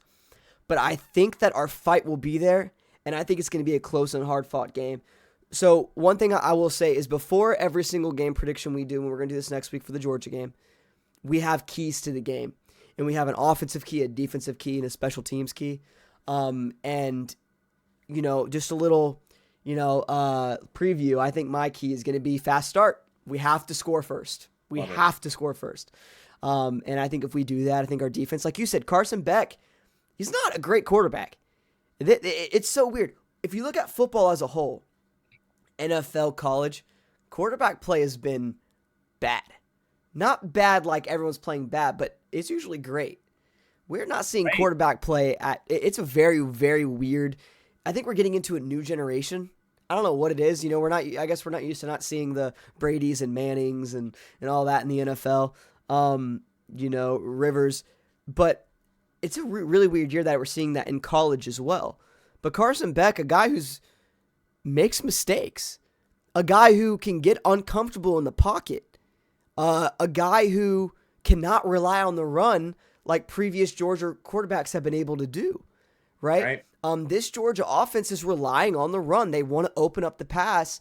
And when, ETN, I can't remember what game it was, had like 1.2 yards a carry. He was really struggling. This Georgia offense is not great with running the football. And good news is our defense is not going to let them run the football. We know that now. But can we play good on the back end? We got to get healthy. Jason Marshall has to be 100%. Yeah. Get Kamorny out there, 25. This guy can play. Wow. Let him Wow. sub him at least or something and get him out there. Jakeem Jackson might be back, number 2 for us at cornerback. The freshman from actually 20 minutes from where I live, Kissimmee, Florida. Great guy, decent DB, played okay. Have him in there. If we could just get healthy on this back end, man. Do you know when is Asa Turner out for the season? Let me check. Because I hope. I know the Oh, Miami game he had that. yeah. I don't know. I don't know if it's a hamstring injury, ACL. If it's ACL, he's done. But if it's hamstring, he might come back because it's been Yeah. 6 weeks. Yeah. I I don't know. But if we can get Asa Turner back, have some help on the back end. Bridges has been playing well though. I will say that. But yeah, we'll see what happens, man. I'm very excited for that game, which is something I was not saying this past week. So it's definitely a good feel on that. But if I don't know if you have anything else to add on to that before we get into this past week's games. um no, I completely agree. Cormani McClain, wow. Showing you the 5-star Number 1 player, number number 1 one DB. Yeah. player that he was. And hopefully he's working through whatever he needs to work through. But I'm telling you, on PFF, he is our So how they do it is if you're a 70 or above, you are above average. Okay. Um, and so he graded out as a 90 in this game, which means you're like top 10% in the country. Um, on the few plays that he was able to play on. I think he was able to play on 18 snaps in the game. Um, so incredible. The pass breakup and the interception just show his just natural football IQ, which is similar profile to Travis Hunter at Colorado, except McLean is, I believe McLean is like 3 or 4 inches taller than Hmm. Travis and has a little bit more of a what do they call it? Arm reach, Yeah. Wingspan. wingspan. Yeah, he's got a little bit more wingspan. So, but Travis, I'm Travis Hunter is still like the best player. Right. But Kermani was in that similar profile. So if you can put a player out there like that, I mean, wow, like that was incredible. So yeah, I'm looking forward to the team getting healthy, using the bye week to get healthy, and showing up to Jacksonville ready to play. Um, the one interesting thing, the one dynamic is both Georgia and Florida have a bye week. You're definitely too young to remember, but I remember like when I was about 17, 18, Georgia was complaining that Steve Spurrier would beat Georgia every year because Florida had a bye week before Georgia. And so I believe it was Mark Richt who said, "Oh no, we're changing our bye week, and we will now have a bye week before the Florida game." Wow. Okay, so, that's funny. so that's how that changed. Okay. And Texas actually has their bye week before our game. So Oh uh, God. yeah, so that makes it a little dynamic Oh no. uh, for that situation there. That's scary. I don't like that one. Yeah, yeah, no, man. The bye week thing is very interesting. I think, gives us an advantage, but it also gives Georgia an advantage. Um, Yeah. and I don't know what to think about momentum. It's just going to be a very interesting game, and we're going to have so many stats. We'll have a whole week that we could dive into stats and statistics and all of that. It's going to be really interesting stuff. So be ready for our game prediction next week. Going to be a fun week. Also, we'll know a lot more on injury and injury reports and stuff as Yeah. well, so we can give you guys updates there. But yeah, fun game ahead. Love to see it. Now, this past weekend, man, college football has been cooking. Some of the best weeks we've seen ever when you think about it, with upsets, close games. It's been a really good week, man. I have a couple here that I want to talk about, and any specifically you want to talk about, that I missed, let me know. Oklahoma State and BYU. I want to dive into this because after this we have our conference picks. And, I'm going to go through the top 5 guys in each conference, and we'll talk about who we think is going to win and why. And BYU, a team that no one had on their radar coming into this season, but a team that's scoring on every front. They're scoring punt returns, kickoff returns, offensive, defensively. They're getting interceptions, pick sixes. They're unreal. They're playing on every front as a football team. And, they were in a dog fight with Oklahoma State. 38-35, they take the win. Had to have a little comeback, had a lot of points scored in the third quarter, came back to win it 38-35, man. I wasn't able to watch this game, saw some highlights. Oklahoma State, a team that's been rough. This is not usual with a Mike Gundy team. Is very, usually 9-10 wins a year, very consistent. But offensively, Ollie Gordon has not been able to run the ball this year. Really weird to see. A guy who I love, and watching him this year, his fundamentals are still very good. He's a good running back. It's just everything surrounding him. Teams are just playing that run heavy, and they're just stacking that box, and the Oklahoma State offensive line can't get it done. And obviously their quarterback play has been pretty pretty rough. But really good game here, 38-35, man. BYU. How do you feel about this BYU team? Wow, BYU leading. First of all, they're leading the Big 12 right now, Which is crazy. which is wild because the Big 12 is every single year when we get. So I do my college football picks with my team, and I'm doing awful this year. I think it's just Everyone is. the dynamics, right? Yeah. But the Big 12 is usually every game's a toss-up. But BYU has been one of those consistently good teams that find a way to just have more points than you at the end of the game. Honestly, bro. And so they're just a well-coached team. I was trying to look up a couple of things about uh, uh, their team. Their quarterback is it Retzlaff? Yes. Retzlaff. Um, he's not like an incredibly accurate quarterback, but he's one of those quarterbacks that makes timely throws, timely decisions when you need it. He steps in and makes it happen. And BYU's defense also is typically very opportunistic. They were able to pick up 2 crucial turnovers after they themselves getting 2 turnovers. Oklahoma State, man, what a fall from grace. I mean, this team was a ranked team. They're now 0-4 in the Big 12. They had the leading rusher in the country, like you were saying, coming into the season, and it's almost like they forgot he was on the team. Yeah. And Oklahoma State, now they did beat Arkansas in a game that I picked Arkansas, and that's just how my season going. But Oklahoma State, Gundy is always one of those coaches that, is on the list that of mentioned names. Yeah. Yeah. But I don't know, the BYU coach, hey, what's up? Yeah, I don't know a lot about his past or what he's done or where he's come from, but definitely a guy that I think you can keep your eye on, man. Keep your eye on. There's actually another guy on this list too I want to get to that I love so much. He's my number 1 pick for a new head coach.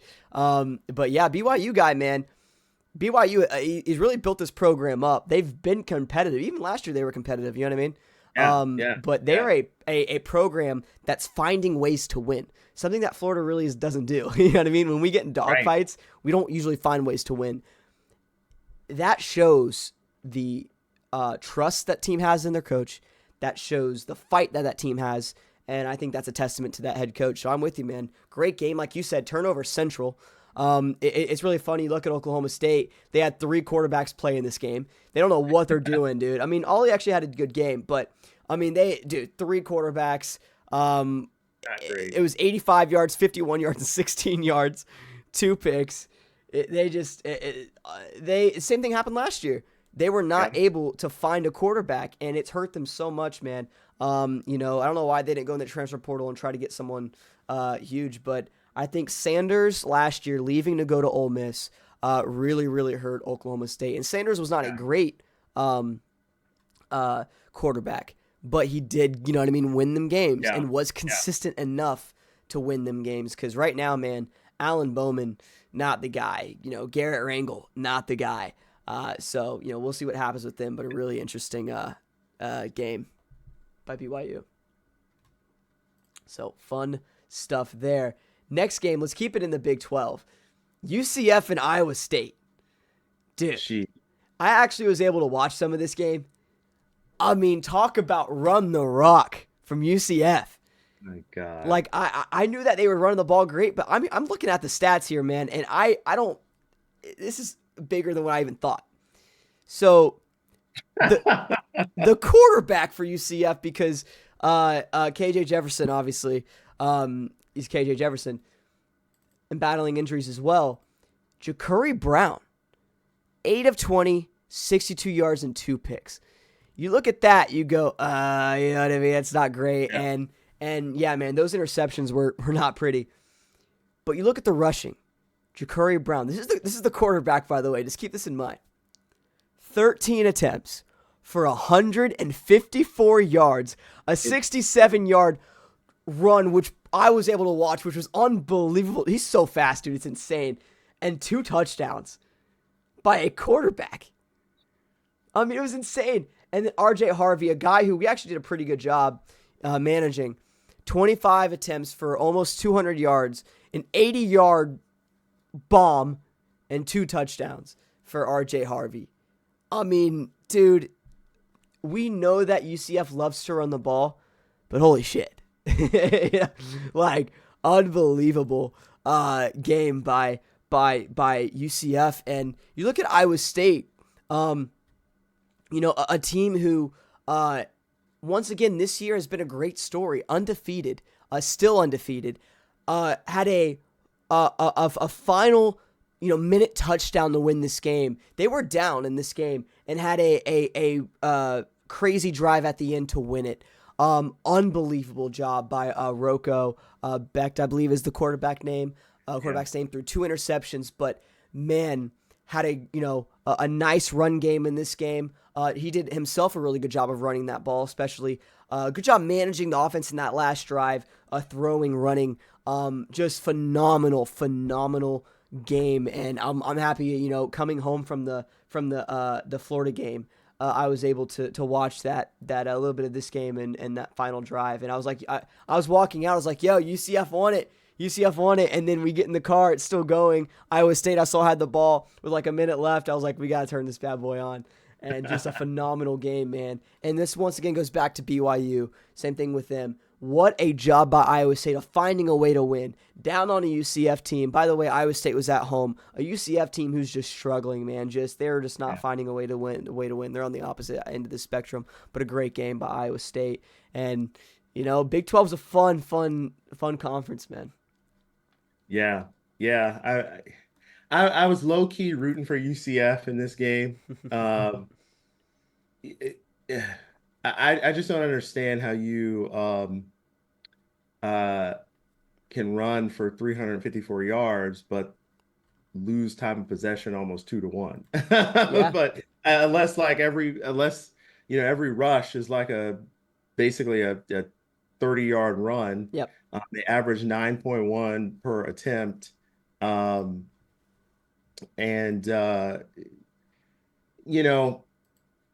saw some UCF fans commenting on Twitter that, if Brown was the quarterback against Florida, we definitely would have won. What is Malzahn thinking? They're all ready to fire Malzahn. Yeah. Which, when it comes to firing coaches, it's always kind of like,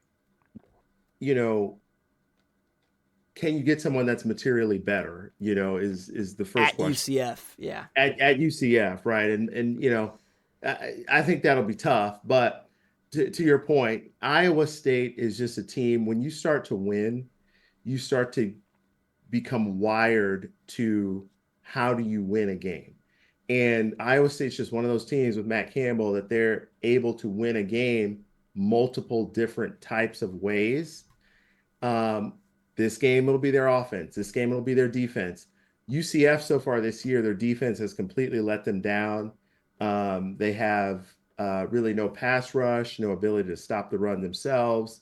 The other team's offense can get in a groove. And as this game went into the second half, I was kind of like, because we had our game, they were watching this game, I was kind of like, you kind of trust Iowa State a little bit more late in the game. Yeah. And that's exactly what happened. The UCF defense was just completely depleted after UCF had the lead for 70% of this game, which is also depressing. Yeah, man, UCF 3-4 right now. And speaking of BYU, guess who plays BYU in their next game? UCF. That's one of our picks, which we'll get to. Which the line, okay. the line on that is unbelievable. Unbelievable. Really? Yeah. It's Oh, crazy. wow. It's shocking. Just wait for it. Well, it's crazy because ESPN Analytics is saying UCF should win 54%. ESPN Analytics Crazy. loves UCF. Well, here's the thing though. So I'll tell you the line. The line is I think minus 2.5 for BYU. So BYU's still favored, Wow. but they're only favored by 2 points, which is unbelievable. Like Wow. so they're giving now it is at UCF at the bounce house. Um, so it's a big game for them. I don't know a lot about BYU's run defense. I don't know how good they've been with that. But dude, all you have to do is just shut down UCF's run. That's always been Yeah. Gus Malzahn's thing, even when he was at Auburn. Like he's not a passing offense guru or anything. He loves to run the ball. That's what he wants to do. He wants time of possession. That's what he wants to do. And the key is just stop the run. I don't understand how you look at this UCF team and have to worry about deep shots, with the quarterback. I just defend the run. Bring your guys up. You know what I mean? Play cover 0 if you want to. Bring both safeties up for run defense. Whatever you want to do. I would just play aggressive during against this team. Yeah. Yeah. So they're 64th in the nation in run defense. They give up uh 141 yards a game, which isn't bad. It's not bad at all. UCF, believe it or not, is 32, giving up 114.7 yards a game, and 3.68 yards a carry. But yeah, if you could, the whole strategy to beating UCF is if you can stop their run and get a lead on them and force them to have to throw the ball, the game's over. Yep. Uh, and so I just don't see how UCF is going to stay in that game if they're not running the ball. So to your point, 100%. Very one-dimensional, and you can't Yeah. always rely on a one-dimensional offense. So I'm with you. No. So yeah, really fun game there. So we'll talk about that in a bit. Miami and Louisville, another game that I was actually able to watch. Man, one of the best games I've seen in a minute. I mean, obviously you got Georgia and Bama, which is probably the best game I've ever seen up there with Oklahoma and Georgia in that college football playoff game in the Rose Bowl. But this game right here was just unreal. I mean, offensive craziness, which, by the way, fun fact, the Louisville defensive coordinator is Ron English, who was our defense, or I think he was our safety secondary coach. Oh, yeah. Yeah, for a while, which is very funny. But yeah, I mean, this Cam Ward went off 21 of 32, 319 yards, 4 touchdowns, 0 interceptions. So I guess the turnover I'm thinking of was a fumble. That's exactly what it was. Dude, we'll talk about Miami. The receiver, Xavier Restrepo. Listen, I knew he was a good receiver, right? And he played well against us and some other teams. I've never seen a guy put his body on the line to catch a football like this guy. He is just aggressive, attacks the ball. He does not wait for the ball to come to him. He goes to the ball. And he helps out Cam Ward a lot with this offense. Listen, maybe I'm just a Cam Ward hater, but I think I don't know what it is, man. I feel like with Cam Ward is, once he goes against a good defense, I don't think he's really great. I think he's going to throw a lot of picks. That's what he did at Washington State. I think a lot of these guys around him are really carrying him. But Restrepo, a guy that just, like I said, I was really, really, I don't want to say shocked because I think, I know he's a good receiver, but impressed. A guy who just played so consistent throughout this entire game, showed up in big moments, had a beautiful 63-yard pass, a reception, and a key moment in this game. Beautiful, beautiful job by him. Damian Martinez with the run game was really good. Fletcher, another guy who did a really good job running the football. Really fun game by Miami. Then you got Louisville. You got to give it to Tyler Shaw. I believe it came from Oregon? Oregon State? Or no, what did... Yeah, I think, well, I know he's Oregon? from like Arizona somewhere. Yeah, hold on. Let me, I'm going to look him up real quick because I feel like it came from somewhere. Might have been, why do I feel like it's Oregon? Um, oh, sorry, Texas Tech. Oh yeah, no, but he was Texas Tech. also okay. He was also the quarterback at Oregon in 2020. That's what it was. Okay, so yeah, Oregon and Texas Tech, and then Louisville. This guy, his heart is unbelievable, man. He fought in this game, showed up in big time Yeah, he's moments. good. 31 completions for on 51 attempts. 342 yards, 4 touchdowns, very similar to Cam Ward's stats. When you look at it, just even more yards. Louisville just didn't have the running game that Miami had. Miami's defense that front seven did a really good job of stopping the run for a lot of this game. Dude, Tyler Shaw, bro, they were down the momentum swings in this game was unbelievable. You had a fumble by Louisville in the end zone by a true freshman running back, Isaac. Forgot his last name, but Isaac. Hold on, I have it pulled up right here. Who's actually not a bad. Isaac Brown. He's actually a pretty decent running back. I actually like him a lot. But he had a fumble. Then you have Miami up 2 touchdowns, and then Louisville comes back with a kick off return for a touchdown. Momentum changes again. It was just like one of those games where it was back and forth, back and forth. And then you have Miami again getting bailed out by the refs, in my opinion, on some calls. But whatever. Miami's just had such an interesting season. Once again, they're a good team because they find ways to win in these games. But they're vulnerable, and once they play a good team, they're going to get whacked because I'm telling you right now, they do not have now they do with Louisville, but they don't really have impressive wins when you think about it. And for the rest, look at their schedule the rest of the season. They're not playing a ranked opponent, I don't think, for the rest of the season.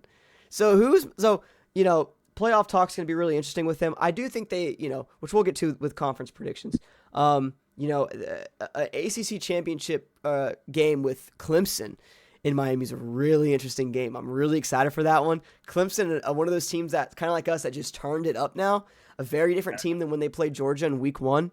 Going to be interesting. But yeah, really fun game, man. I had a good time with it. Yeah, yeah. I catched a lot of that game. Um, the Miami defense, when they played us, is not the same defense right now. They're not able to get a lot of pressure, and Shaw was able to find a lot of openings in the Miami defense. Cam Ward, I do think Cam Ward is a really good quarterback. The thing is um, I don't like how Cristobal has designed the offense these last several games. Because I think knowing that your defense has given up 39 points a game in the last 3 games, you got to start changing the strategy a little bit to rely on the run to keep your defense off the field and then allow Cam Ward to get in a rhythm. It's right now it's just snap and Cam Ward just make something happen. And to your point, if they were playing a good team, that would eventually not work, right? Like if you play a Georgia or you have to play an Alabama or a Clemson or uh, well, uh, Clemson's pretty much the only team in the ACC right now that's ranked. Yeah, Louisville, I think, were they ranked in this I game? believe so. I think Yeah, they're like 22. yeah. But the thing is, they play Florida State next, so let's see what happens in that one. That'll be We'll interesting. see. Uh, but yeah, they don't play a team that's going to force them to have a respectful offense, meaning that they're respecting the defense, they're trying to have some kind of balance.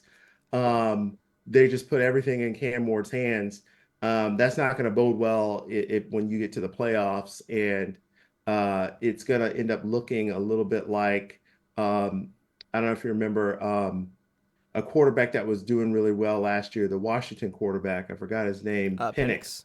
Penix. Washington had a similar approach. Just snap it and let Penix figure it out.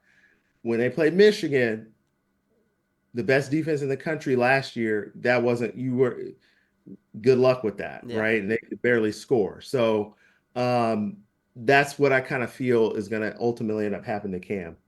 Yeah, Yeah, I totally agree right there. The offense funneling through him is a bad thing. I agree. yeah. One game that I just wanted to touch on wasn't even close. I thought it was crazy. Was Indiana versus Nebraska. I mean, How? How? dude, How? I did not see this game. I just saw the score. Uh, I I dude, I don't even know, man. I listen. Nebraska's not a bad team. Nebraska has been playing decent, and the fact that Indiana just it's just a home game for them. Invited Nebraska and dominated the way they dominated was unbelievable. Nebraska, Dylan Raiola, a guy who was, by the way, right up there with DJ Lagway for the best quarterback in the Yeah. country. Yep. Guess what? Threw 3 interceptions in this game. I did not know that. Just read that just now. That's freshman Oh, making mistakes in big moments. And then running the ball, they did pretty decent. They had a lot of different guys. That's one thing about Nebraska because they have a really good running back room. They got like 3 guys that are really decent in there. But yeah, Indiana, man. I mean, what a game by them. Rourke, their quarterback, 17 of 21, 189 yards, 1 touchdown, 1 interception. And then they had their backup, Tavion Jackson, come in. I don't know a lot about this guy. 7 of 8, 91 yards, and 2 touchdowns. oh Um, wow. yeah, Okay. and then they're able to run the ball well. So I want to touch on this game for a couple reasons. Number one, Indiana's legit. Indiana is a scary football team. I think this proved it. I mean, we can't even beat, Samford this way. You know what I mean? What a game by them. And I want to talk about their head coach. And I'm going to pull up his name, so I have his name up. Um, 1 second. Kurt Signetti, I believe is his name. Yeah. This man is 63 years old, but rebuilt JMU, James Madison, and has rebuilt Indiana. By the way, Indiana's not an easy place to win. No. I want him as the next Florida Gator head coach. He's number 1 on the list for me. Only thing is he's 63. That's one thing I don't like, but follow his resume. I think Florida needs a offensive coach. I think we need an offensive mind that is aggressive, that is angry, and that's cocky. And that's why people want, just like Spurrier, that's why people want, Lane Kiffin. But cursing, I mean, he did a press conference a while ago, and they're like, what should the nation know about you? He's like, just Google me, I win. That's what he said. He's like, Google me, I win. And I love that. I love that, man. And like I said, he's a little older, which is not great. And so we won't have him for a long, long time if we do get him. But, dude, rebuilt JMU, rebuilt Indiana, loves offense, has good defenses wherever he goes, by the way. I like this guy a lot. I love him a lot. Wow. And so I'm just saying, a guy that is a great program builder. Only thing is, he doesn't know the South very well. That is something I think is important for a head coach at the University of Florida. But, I think he's number 1 on my list. And I think that game just solidified it for me because what a game by Indiana. Yeah, when I saw the score, I didn't check the game. I was kind of like, how the hell did that happen? Good thing I picked Indiana, but the thing is, it's the proof is in the pudding. 5 turnovers for Nebraska, and I believe 28 points off of turnovers for Indiana. Yeah. Bing bang boom. That's how you get a 56-7 score. And then to your point, when you're able to get a lead on anybody, you take that team's offense, the game plan that they had came up with all week is now thrown out of the window. And now you're Dylan Raiola. You got to come and shotgun and try to win the game. And then it's another interception and it spirals. Yep. And you just have games like that. But the thing that obviously Coach Signetti is really good at is maximizing the talent that he has, and capitalizing and executing in key moments. You brought up a great point. The talent. He doesn't have a lot of talent at Indiana, and he's yeah. winning. He's winning like that. 7-0. Wait, let's take a look at their Yeah. Next, you get okay, so they can definitely beat Washington, Michigan State. Then they play Michigan and Ohio State. Mm. They could actually win every game except for that Ohio State one. That Ohio And State, they might yeah. actually, they might actually. Hmm, let's see what happens. But look at this offense, though. 31 points, 77 points, 42, 52, 42, 41, and then 56. Like, I mean, Oh wow, pumping out 52 offense. on Charlotte. Wow. I wonder. Not 27 or whatever we did. Right, right. Yeah. I mean, 52 on Charlotte. What do you know? crazy, crazy. And then, yeah, Washington, Michigan State. I like Michigan State a lot. That's actually going to be a really good game, I think. Michigan State's a team that's young, but they can cause problems. Washington should be a win. Michigan should be a win. Ohio State, Purdue.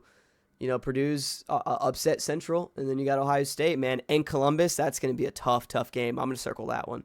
Yeah, that'll be a good one. Yeah, for sure. But yeah, man. I mean, what a turnaround, right? Indiana last year was 3-9,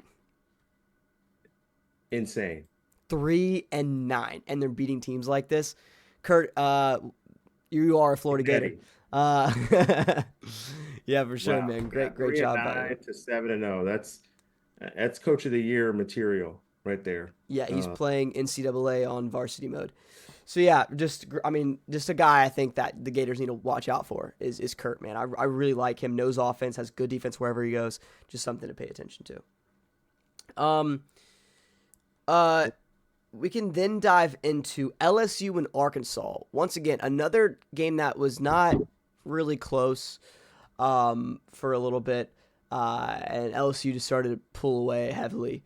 Yeah. 34-10 LSU over Arkansas.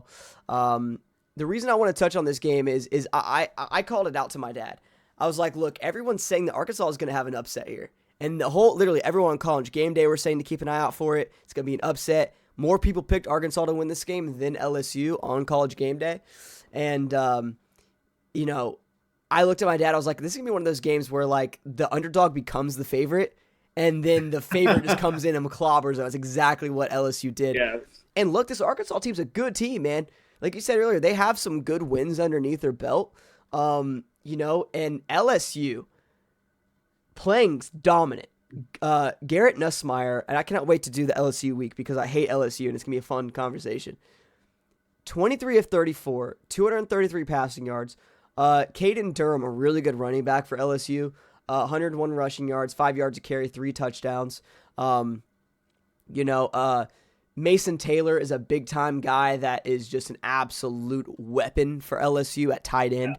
Yeah. They use him like a Kyle Pitts, he's like the Brock Bowers of this year, if you want to compare him. Absolute monster. Love watching Mason Taylor. Arkansas, man, just struggled in this game. I was not really able to run the ball. I did not watch it, but just on the stats alone, it was not able to really run the ball. Taylon Green, a really consistent quarterback this year for Arkansas, has been playing really well.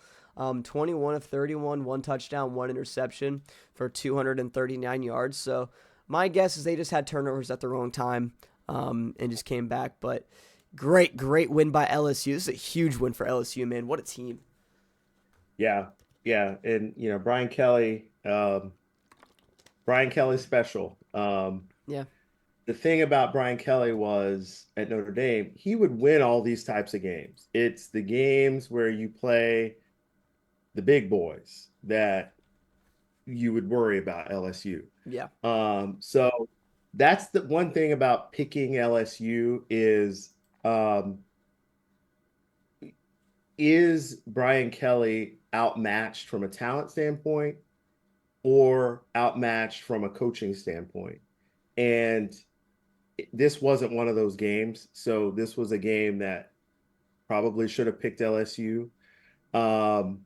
It was just not a good matchup for Arkansas, I think. And throw in the 2 fumbles they had, just you're asking to get,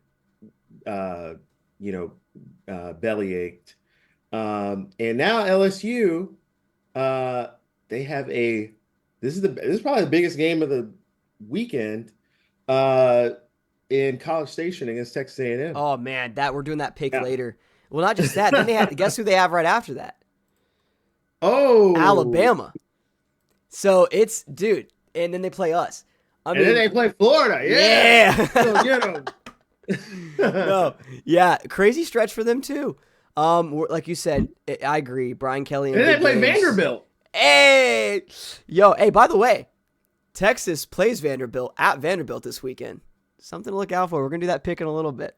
And not only just any Vanderbilt, number 25 Vanderbilt. Hey, yes sir, yes They are sir. ranked. That's Wow. amazing. That's dude. They're a scary little team, man. The guys that fought because they brought in, that QB man from New Mexico State, and then brought in the offensive coordinator or former head coach for New Mexico State Right. as an offensive analyst for him, and helps with the offense. So eh, something special there, man. Definitely building something great. But yeah.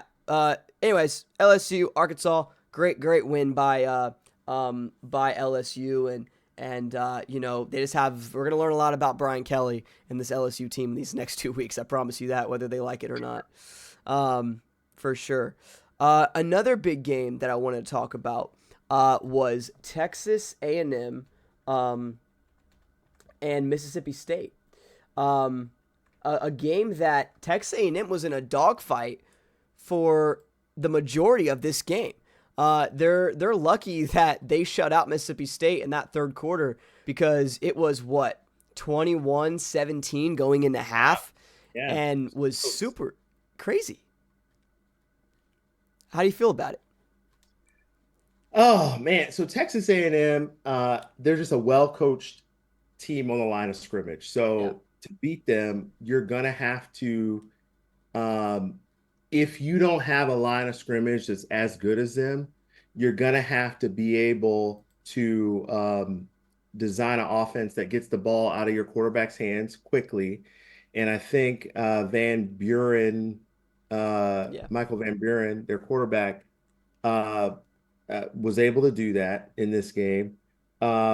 He did have um, oh yeah, he had a 50, he only completed 53% of his passes in the game, but that's probably you know, um, uh, probably as good as you're gonna get watching Mississippi State. Um, but Mississippi State, this is a team that also is one of those teams that's just trying to fight for um, some sort of respectability.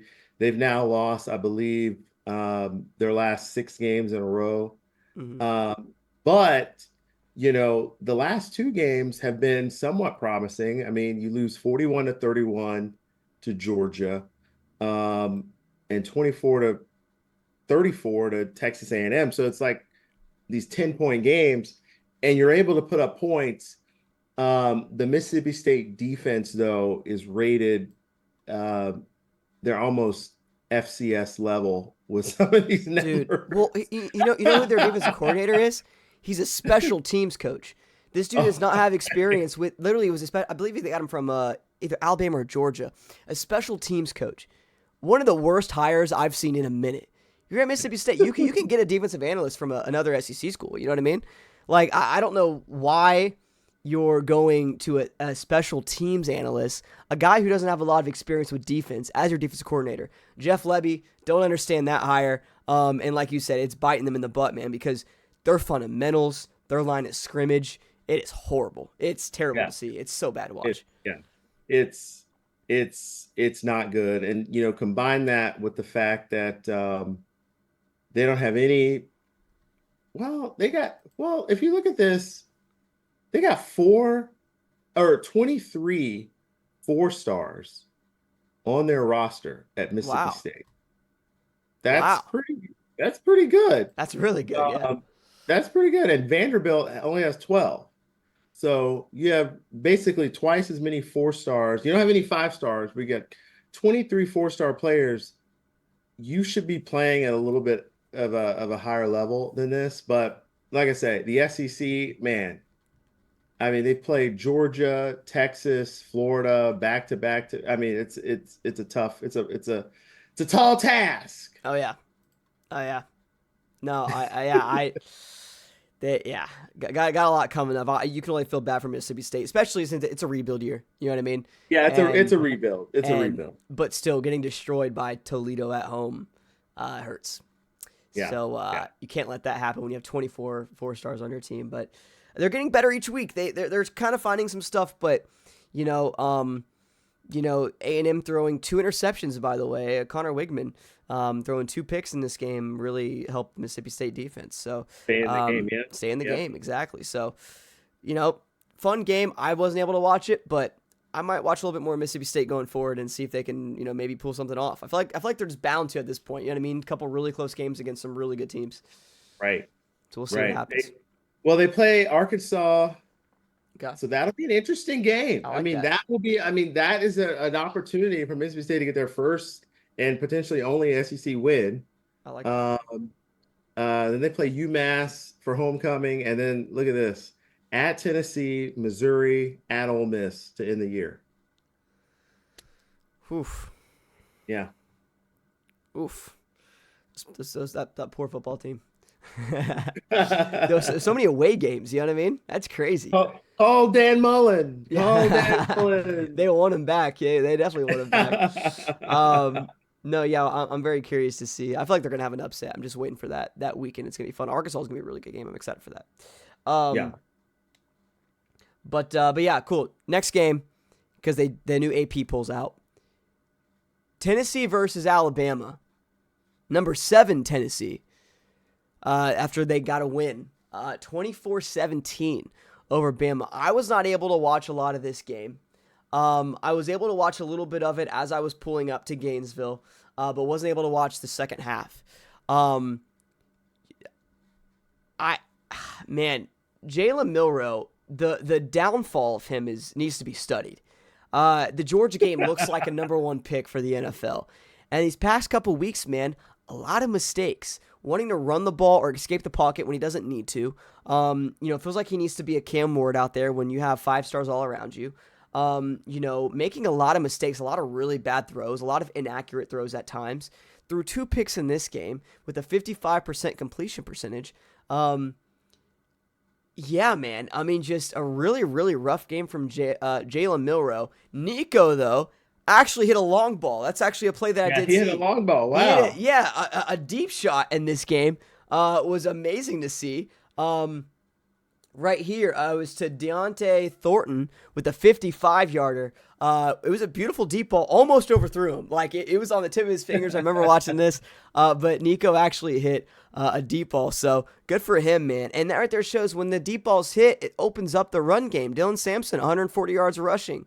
And the other guys averaged for more than 5 yards a carry.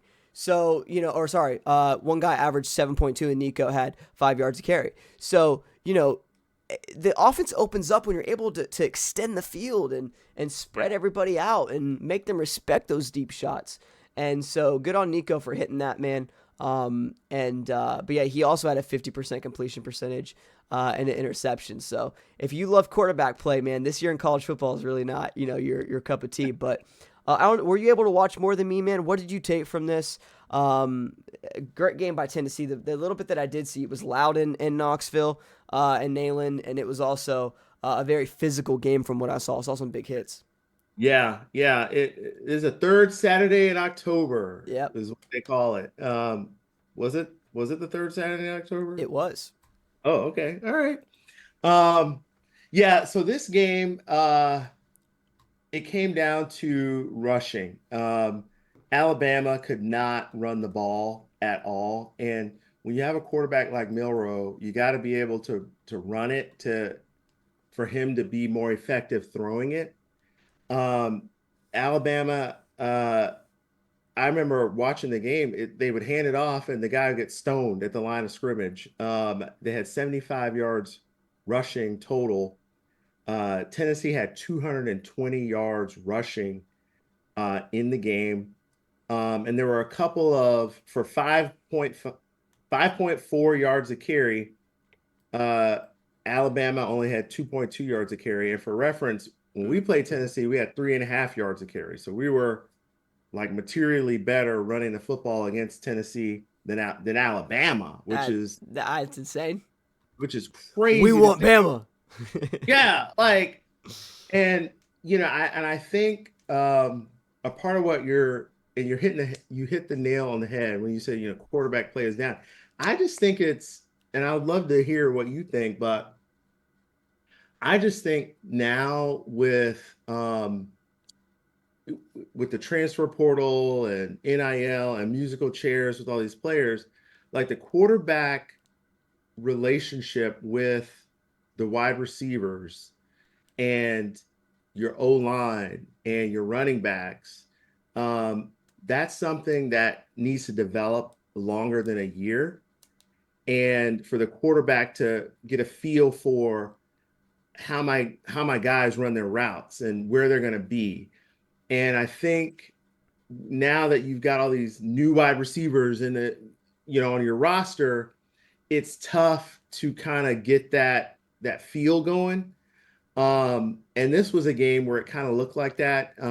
There was one game-changing play I remember turning on the game where I believe the game was tied, or Alabama was like trying to take the lead or something like that. And they got down there in the red zone, and Tennessee apparently has like the best red zone defense Yeah, in history, I saw this too. apparently. Yep. Yep. I'm like, what the hell? And Milrow throws an interception. He tries to go for a fade route. And again, this is one of those, where's my receiver gonna be? By the way, the amount of fade routes they threw in the red zone in this game is unbelievable. They literally, the play before that, they tried to go to, it was Ryan Williams again. And it's like, bro, you did the same play 2 times. The DB's ready for it now. And it was a horribly placed ball. It's just like, oh my God, as an offensive coordinator for Alabama, what are you doing, Kalen DeBoer? Come on, man. What are you doing? I saw that too, yeah. What are you doing? Yeah. And the thing in San Diego, so there's we have bar. So Bootlegger is the Alabama bar. It was packed for this game. There was a power outage, so we couldn't watch the game at our bar. So we went to the Alabama bar, so we were able to watch a little bit of this game, and then they put our game on after. Um, they were not happy with this performance from DeBoer. Yep. They're like, "What the hell are you doing, DeBoer? Get your head out of your butt." Yeah. Yeah. And for Alabama, it's not going to get any easier when you look at this schedule, because now you've got to play Missouri and at LSU. Now you do get Mercer, but you at Oklahoma, Auburn to end the year. You should be able to win those games. Oh, yeah. But The Auburn one for sure. Auburn. I just want to kind of talk about that. They're a team that they're good, and then they throw interceptions. And Bama's a team that defense can definitely force turnovers. So I'm not too worried about that one. But yes, the Oklahoma game, even though Oklahoma doesn't have an offense to save their life, fun game. LSU, like you said, fun game. Missouri, interesting. So yeah, I'm with you, man. It's not all givens. Man, yeah. So you don't beat both Missouri and LSU, you're looking at 9-3, which is kind of like 9-3 for Alabama is like 5-7 for us. It's like FSU's 1-6. Yeah, exactly. Right. No, It's but like if you look at Alabama's schedule, the only good win they have is against Georgia. Yeah. I mean, think about it. Western Kentucky, whatever. South Florida, they almost lost that at home. Wisconsin, they're lucky the Wisconsin quarterback went down early on in the first half. Yeah, he got hurt. Yeah. Georgia almost came back and won that game, but somehow a miracle happened to Ryan Williams. Vanderbilt beats Alabama. They win against South Carolina in a game they should not have won by if the South Carolina offensive coordinator has a brain. So it's just like, bro, like they don't have a good win other than Georgia. They're going to have to ride the wave of that Georgia win and hope they can win out, because you're absolutely right. In Missouri, LSU, those are it looks like they got a bye week before LSU. So That'll help him out a little bit. The SEC's a fun. Every conference this year is a fun conference, man. It's except for ACC. Wow. It is just there's stuff. It's one of the best years of college football that I've watched. Just by a competitive standpoint, you know what I mean. There's really not Yeah. one Yeah. given team. I think it's Oregon, Ohio State at the top, but we've seen Oregon vulnerable, almost losing to Boise State when G&T, whatever his name is, ran Yeah. for like 250 yards against them. Ohio State, a team who when Will Howard's not playing great, he's not a super consistent quarterback. It's something to watch. Right. Can they get over the Michigan hump finally? Even though Michigan's not a good football team, can they? We'll see. There's a lot of interesting things in college football this year. It's going to be fun to watch. But, yeah, I'm with you, man. Fun game. Really interesting. Curious to see what happens to Tennessee now. But I just don't think Nico's going to play consistent enough for them to do anything. So, but we'll see. Yeah. Well, they got Kentucky. Well, they got a bye week, then they got Kentucky. So There you go. they play at Georgia. That's a big one. Mm. And then at Vandy. Maybe that's a rivalry again. We'll see, baby. Hey, yo, Vandy, bro, I feel like they're going to have another big upset because it's not even an upset at this point. They're a good football team. They're a top 25 football team. Yeah, So for sure. For sure. we'll see, man. I'm very very excited for that. I'm with you there. And then the final game I want to talk about, Georgia and Texas, a game that I was watching in the swamp on my phone as much as I possibly could, but I missed a lot of it though, man. I saw that Georgia was up 20-0 at one point. I think it was something crazy like that, and I was in shock. And then another quarter of Gator football goes by. I look at it again, and then Texas has 15 points on the board. So I was like, they're having a comeback. This is crazy.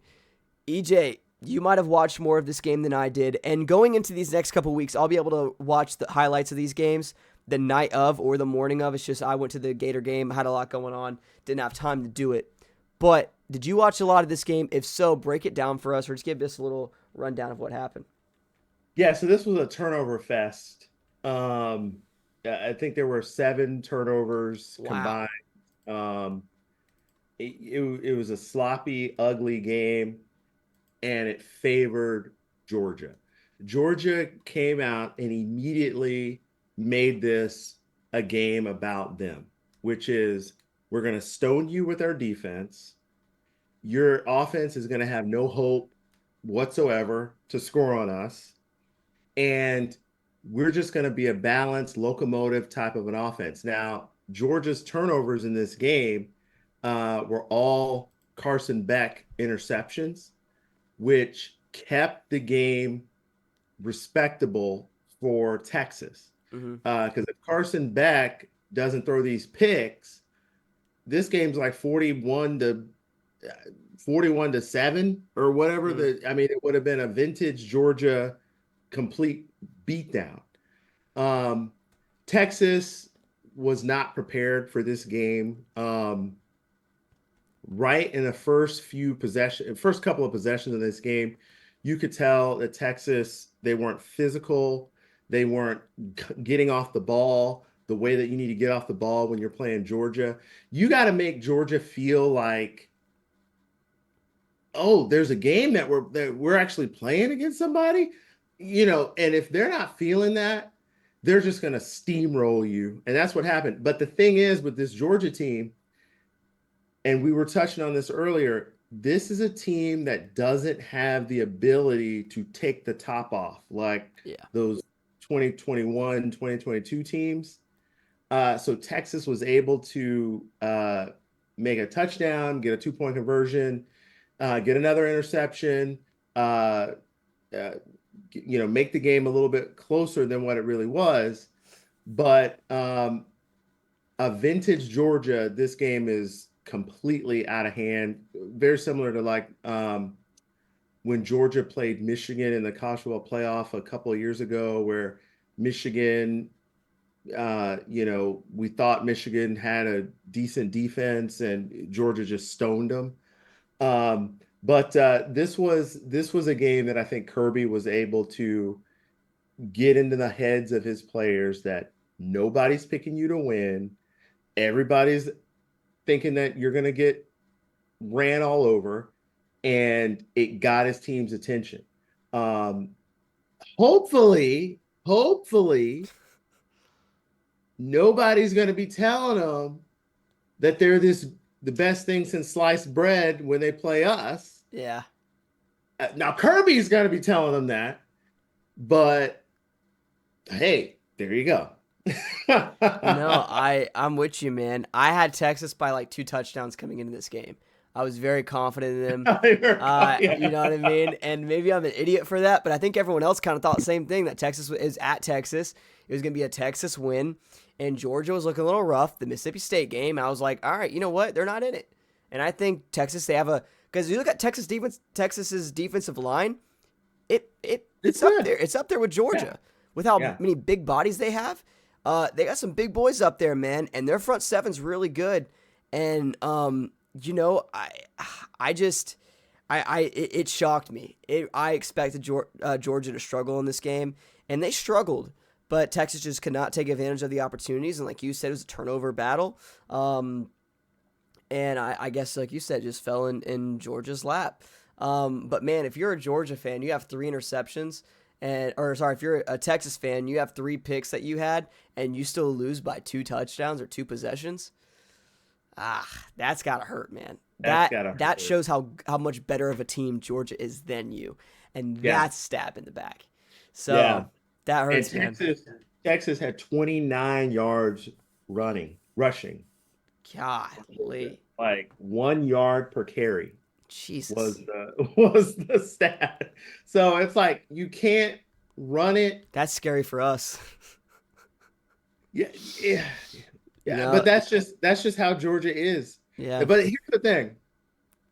Georgia has always been a team under Kirby Smart that can shut down 99% of the teams in college football. The 1% that can actually play with them are teams that can throw the ball deep and have wide receivers that can get down the field fast. Remember a la Alabama when they had Jameson Williams and Devontae Smith, and the Alabama fans still say this, we lost to them because our receivers were hurt. That was the national championship excuse. Mechie, I remember Mechie, Waddle, all these guys. We got that. We and Texas, in this game, they with no running attack whatsoever. They couldn't run on the front 4.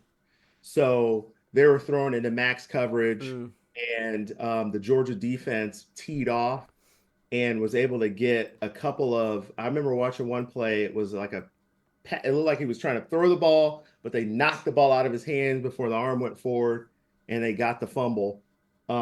This vintage Georgia. But if Florida can extend the field, give you a deep ball threat, you got a chance. Yeah. That's good news, because we have DJ Lagway who wants to take deep shots, man. So that's. And remember Ohio State? You remember a couple years ago when they played Ohio State? Yes. Yeah, and you had it was with Fields, right? CJ Stroud. Talking about CJ Stroud. Oh, sorry, CJ Stroud. Yeah, and he threw that bomb down the middle. Yes. Yeah. When you can go deep on Georgia, that is Kirby's biggest fear. And like I say, only 1% of teams can actually execute that against them. Yep. So, and when we had Trask, okay. So let's see what happens. We'll see what happens, man. Great game there. That's pretty much a slate. Any other games you want to talk about before we do our predictions for this upcoming week, EJ? I think we hit them all. There's some little ones here and there, but yeah, it's kind of the main. Yeah, those are kind of the main heavy hitters of the weekend. Yes, sir. All right, so something we're going to do every week. We're going to get into this last segment. We are going to be making 10 picks from the upcoming week. And I have the lines right here. They're going to be spread picks. And from here on out, we're going to have a little battle on who can make the right picks, who thinks going to happen. It's going to be fun. A little competitiveness here. I think going forward, we can add the Gator game as one. I don't know if we're going to do that or not. I don't know. I'll talk to you off screen about that. But I think that'd be a fun one to do. Add that as like the 10th one. But obviously no Gator game this weekend. So I have 10 games here that I picked. And EJ, we'll see what happens here. I think what we might do too, I might pick 10 games, and I'll let EJ pick 10 games, and we'll go back and forth on that going forward. But let's go through these 10 picks. We're starting with number 1, Nebraska at Ohio State. Ohio State's favorite at 20.5 points. Nebraska coming off of a really, really bad loss against Indiana. Have to go to Columbus, Ohio. That's rough, dude. Raiola in one of the toughest environments he's going to face this year on an Ohio State team that's rolling. EJ, I'm going to let you go first here. Who are you picking? How are you feeling with this one? After the Indiana complete meltdown for Nebraska, and I believe Ohio State was on a bye week this week. Yes, I believe so. I see no hope for Nebraska in this game. Ohio State, not only a bye week, but a bye week after a loss. Ryan Day, believe it or not, the Ohio State fans want to fire Ryan Day. He is not going to allow them to lose this game. I got Ohio State big. So you think they're going to cover the 20.5? Oh, yeah. I'm going to say cover. Yeah. 21. Give me 21-point win. I'm in the same boat as you. I think 21 points. Like you said, after that Oregon game, which was such an amazing game, dude. It was beautiful. I think, I think they're angry, like you said. I think it's a nice bounce back for them. It's at home. The fans are angry. Ryan Day knows this is his year. He has to win. He has to win a national championship. There's no other. Every other thing is going to be a 1-6 season, FSU season. He needs to get a win, and this is a win that he needs to get, and not just a little win. He needs to get a big win. So I'm with you. I think they covered at 21 points. I'm with you there. So we both have Ohio State. Next game, Oklahoma at Ole Miss. Ole Miss is favored by 18.5 points. Ooh. I'll go here first with this one. Oklahoma doesn't have an offense. Ole Miss has had a really weird year. They've played really well, and then other games they fumbled in the big games. I'm not a big Jackson Dart guy. I don't think he's a great quarterback. You know what I mean? If you could take away his legs, he cannot throw the ball. He's not a good passer of the football. Oklahoma's defense has played well at times, but has fallen apart in others just because they're on the field so much. I think that's what's going to happen in this game. I think they're going to get worn out. I think Ole Miss is going to run the ball all over them, and I think that defense is just going to fall apart. I have Ole Miss covering 18.5. Ooh. Man. Ole Miss money line straight up will win this game. Yeah. Given Oklahoma, was it 19 points, I guess? Man. Yeah. It's a tough one. It's a tough one, but it's a tough one. I'm going to pick Ole Miss to cover. I think the Lane Train, Ole Miss statistically actually has a really good defense. I don't know how they got all these stats for defense, but they're good. Combine that with the fact that Oklahoma, their defense has really struggled, which is crazy given that they hired Venables to have a good defense.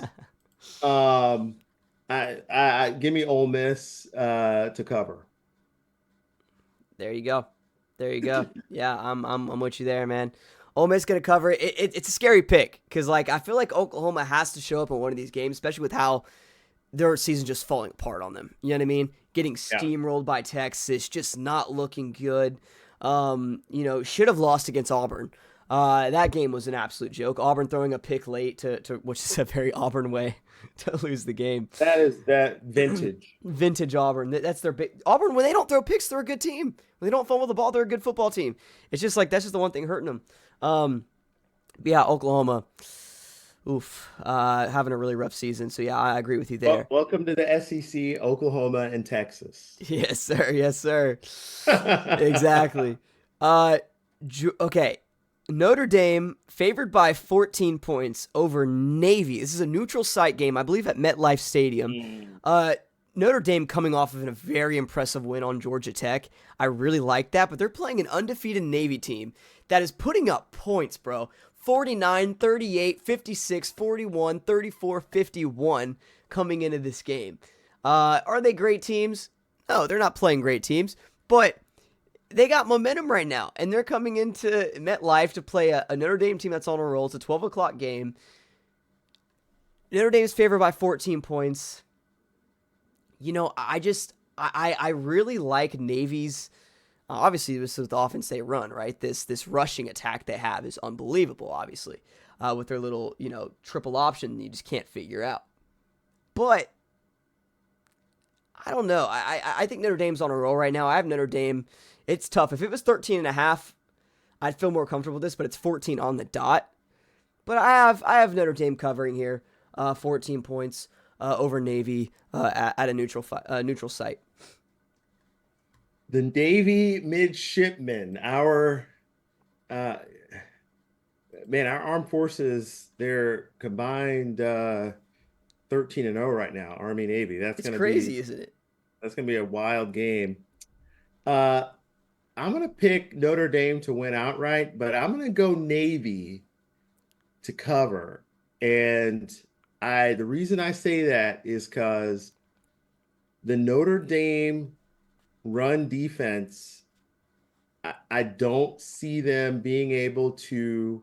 Now they did go to Texas A&M and beat Texas A&M the first game, which hindsight 2020 is a great win. I just think Navy's going to be able to play keep away, to make the game closer than what it probably looks like it's going to be. And then if Notre Dame turns the ball over at all in this game, I think Navy is going to be able to capitalize and hit them with that run. The only thing with Navy, though, with the triple option, you always have to worry about fumbling when you're playing a good team. So I'm going to go Notre Dame, but Navy covers. That's a really good pick. That's probably what's going to happen, because then I agree. Navy keeps the ball away, and then they put Riley Leonard, who has not played good in high-pressure moments, in a high-pressure moment to make something happen, and he's not doing good throwing the football. So that's actually honestly a really good pick. Notre Dame, please save me. Next one we got Mizzou at Alabama. Bama favored by 13.5 points. Wow. Very fun game here. Well, how are you feeling, EJ? Oh, wow. Man. Prime time. I definitely think that this is going to be a closer game either way than 13 points. I don't think Alabama is capable of beating anybody by more than 2 points right now. Missouri is one of those teams that is set up to keep the game close, and it hinges on Brady Cook's ability to make good decisions. Alabama's defense has not been good. It has not been good. They cannot stop the run, and you combine that with Brady Cook throwing the ball. I think Missouri keeps it close. I'm going to pick Alabama to pull out some Tuscaloosa magic.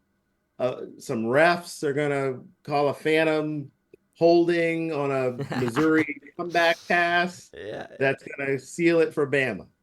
There you go. I like that.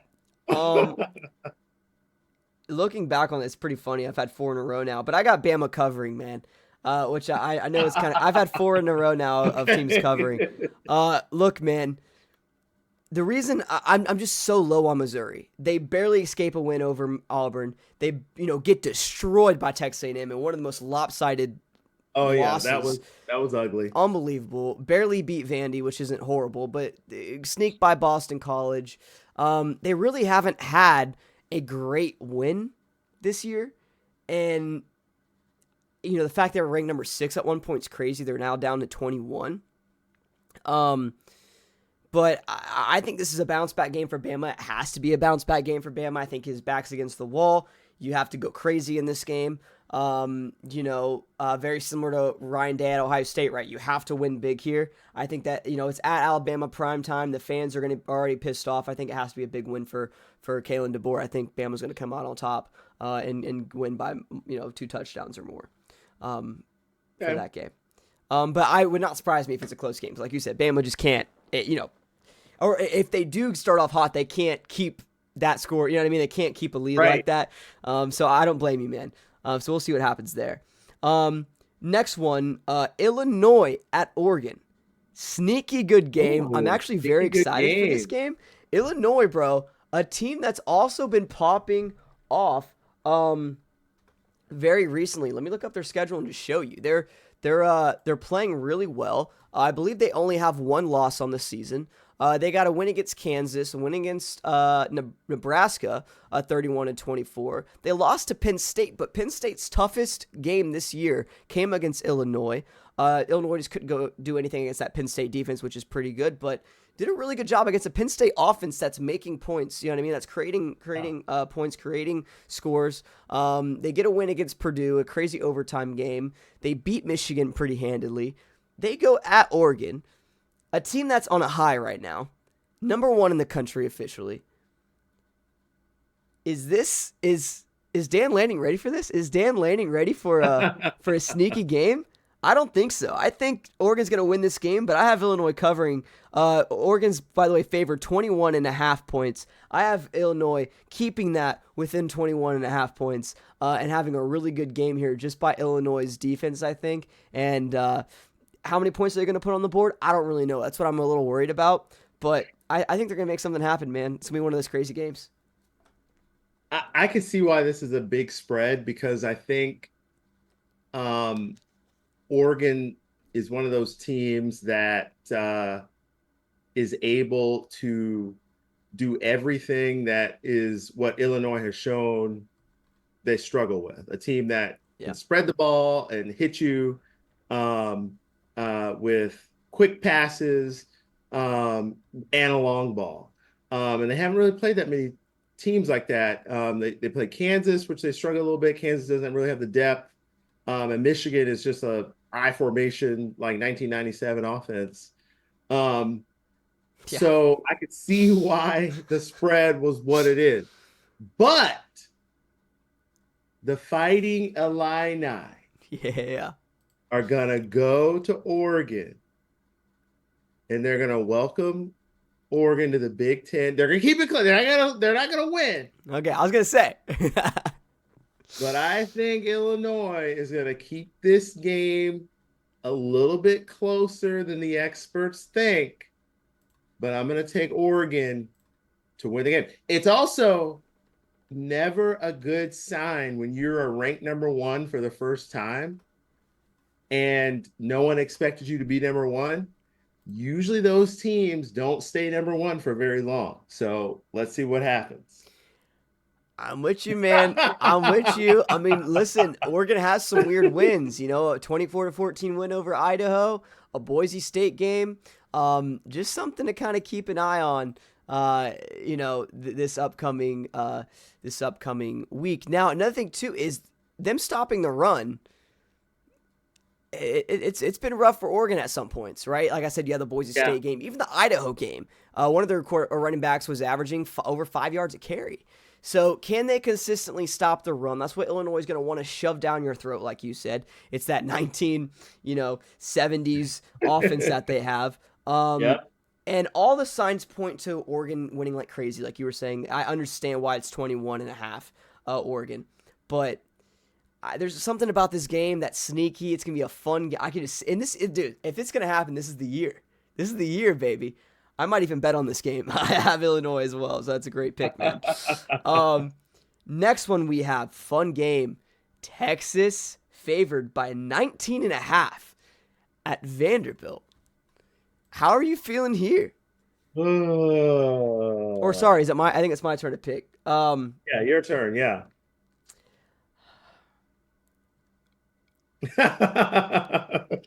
Listen, sorry, no, it is your turn. Sorry, go ahead. It is your turn. Oh, it's my turn. Okay. Yep, go for it.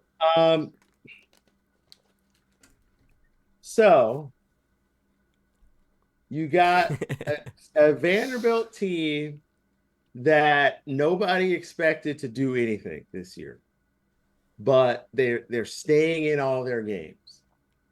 A Texas team that actually didn't really play anybody great until they played Georgia. I think this game is going to be closer than 19.5 because I think the Vanderbilt fans, the few Vanderbilt fans that are in Nashville, have been resurrected. They're going to go to now, there's still going to be more Texas fans in the stadium, okay? But the Vanderbilt fans are going to make some noise, and I can see Vanderbilt they're just too fundamentally well coached. This is almost like in basketball, like a Team USA versus like a team that they should easily defeat, but Yeah. they just play their zone or whatever they play very, very well. Vanderbilt is going to do that. They're going to keep this game close. I really like the Vandy quarterback. What was his name? Uh, Um, 1 second. uh, I really like that guy. Pavia. Yeah. Yeah, Pavia. Yeah. he is going to keep this game close. Okay. Um, Now Texas defense, they play really well, but they held Georgia to 285 yards, but so did Kentucky. Um, Vanderbilt keeps this game close. I'm gonna say it's gonna be somewhere like around 31 to 18, something like that. So Vandy with the spread. There you go. Hey, something you probably never thought you would say. I'm going to have to go Texas with the spread here on 19 and a half. And here's why. Here's why. Let me explain. Look, uh, Vandy just had a game against Ball State that was really interesting. I was keeping a close eye on this one. Vanderbilt was not really able to run the ball against Ball State, like at all. It was a problem. They had to resort to Pavia. How many times did he throw the ball this game? 31 times. He had a good game, 275 yards, 1 touchdown, and rushed the ball pretty well with his legs. But Texas is not Ball State.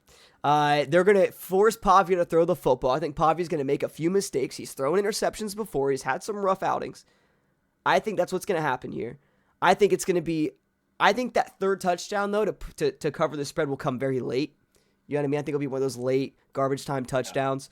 So I think they're going to have a 2-touchdown lead for a while, and I think it's going to be a turnover battle. I think Vandy's going to have some turnovers here. I think at first the Texas is going to have to get used to it. I think it's a 12 o'clock game, you know what I mean? Which means for us, or for at least for me, it's 12 o'clock, but I think it's 11 for them, 11 a.m.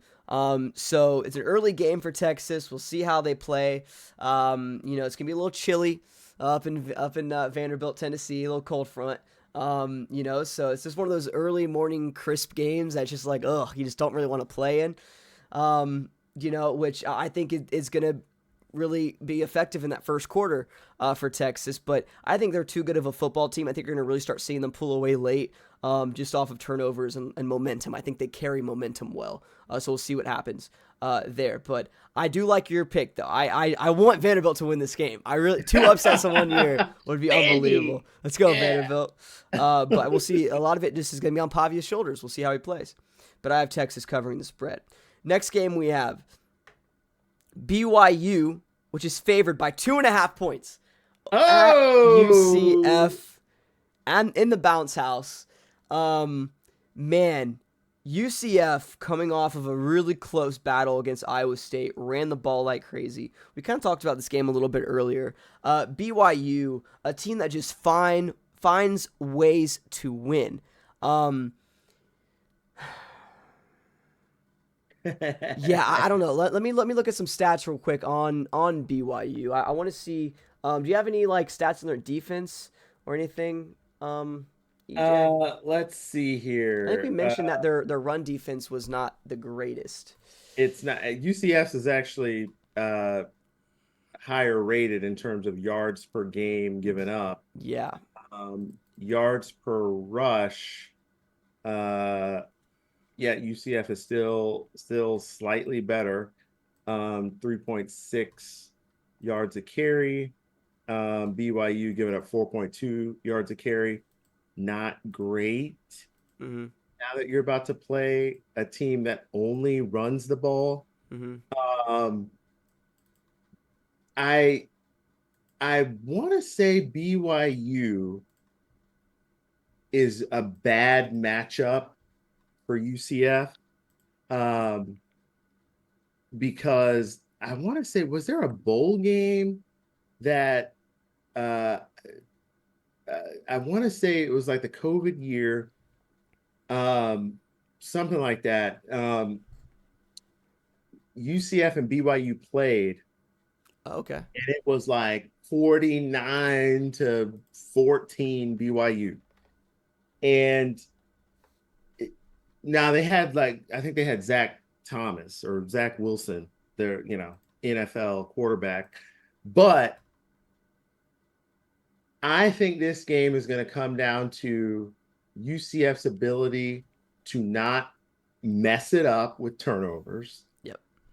throw the ball only when, don't even attempt to read the defense when you throw the ball. Roll the pocket Yep. and then have like two guys running and then just try to throw it to him. Don't even try. And then if it's not open, keep it. Yeah.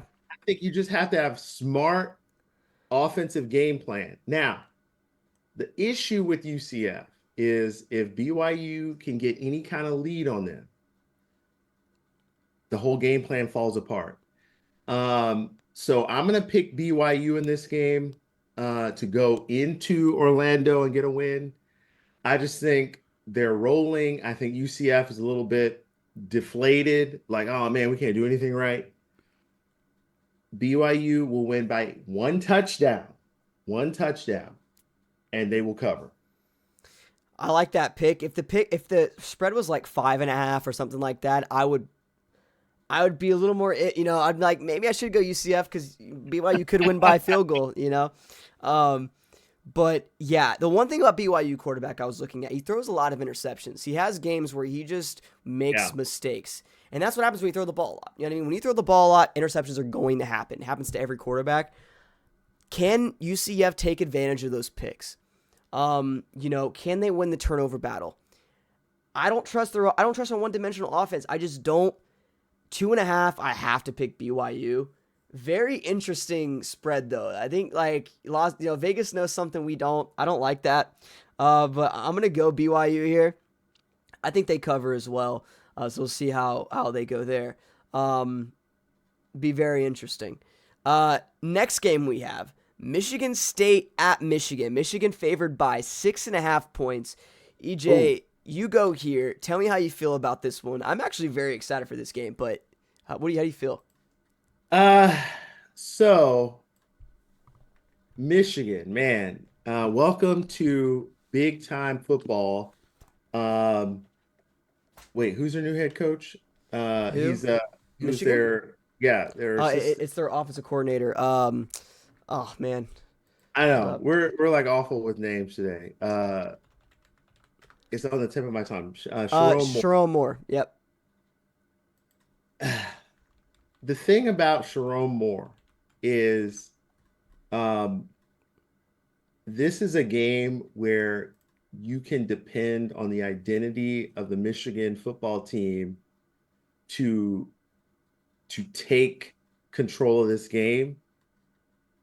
And I don't think they have an identity. Like, what is their identity? Is it we have a great rushing attack? Not really.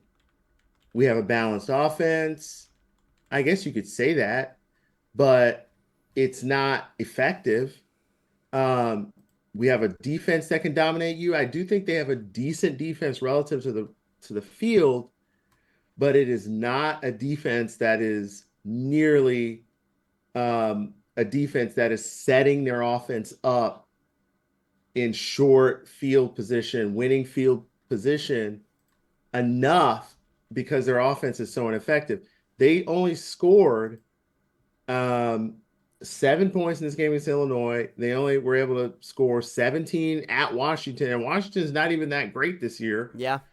Um, so, Michigan State is a team that uh, they're not doing great. They had three losses in a row. Uh, They did beat Iowa this last week, which Big game. I want to talk about that huge game by them. They put up 32 points on the Iowa defense, who hasn't been as good as they've been in the past, but very fundamentally sound, good DBs. They played really well in that game, putting up 32 points, man.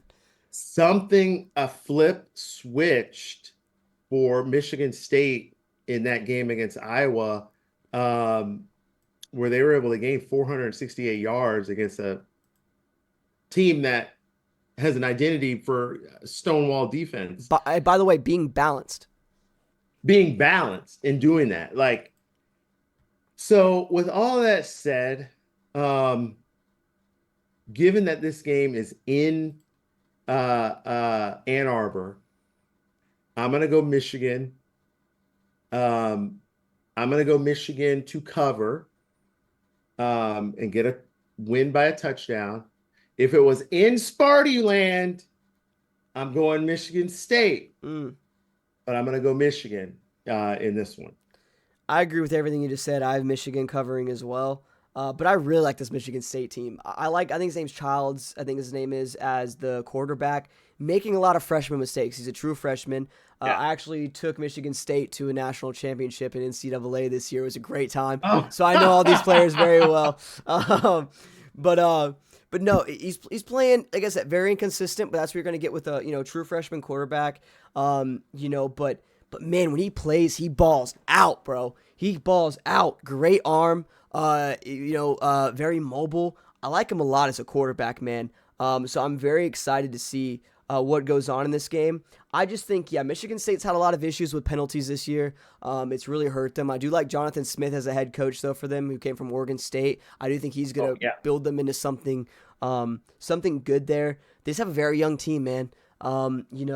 So can you rely a little bit on the run? Can Michigan State to, relax the quarterback, the true freshman, a little bit consistently against the Michigan defense? I don't know. That's my issue. And you're in Ann Arbor, and this fan base wants a win more than ever. I have Michigan winning this game, but not by a lot. Not by a lot. Maybe by 2 scores at max, maybe 10 points. It's going to be very interesting. But if Michigan State can hold back the penalties, this could get ugly. It could be a very hard-fought, Big Ten game. You know what I mean?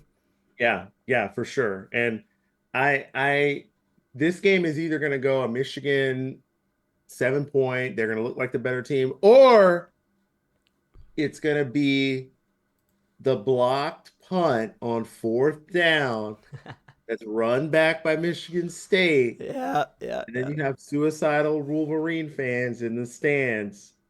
That's how this game's going to go. Yep. One of 2 ways. Yep. No, I'm with you, man. I'm with you. This could be an amazing football game, so we'll see what happens there. So, both got Michigan there. Going into this next game, we have Penn State at Wisconsin. Penn State's favored by 7.5 points. This is honestly might be game of the week or one of the games of the week. I am so excited to see this game. A Penn State team who has been tested and has done well, but also gotten close a few times, man.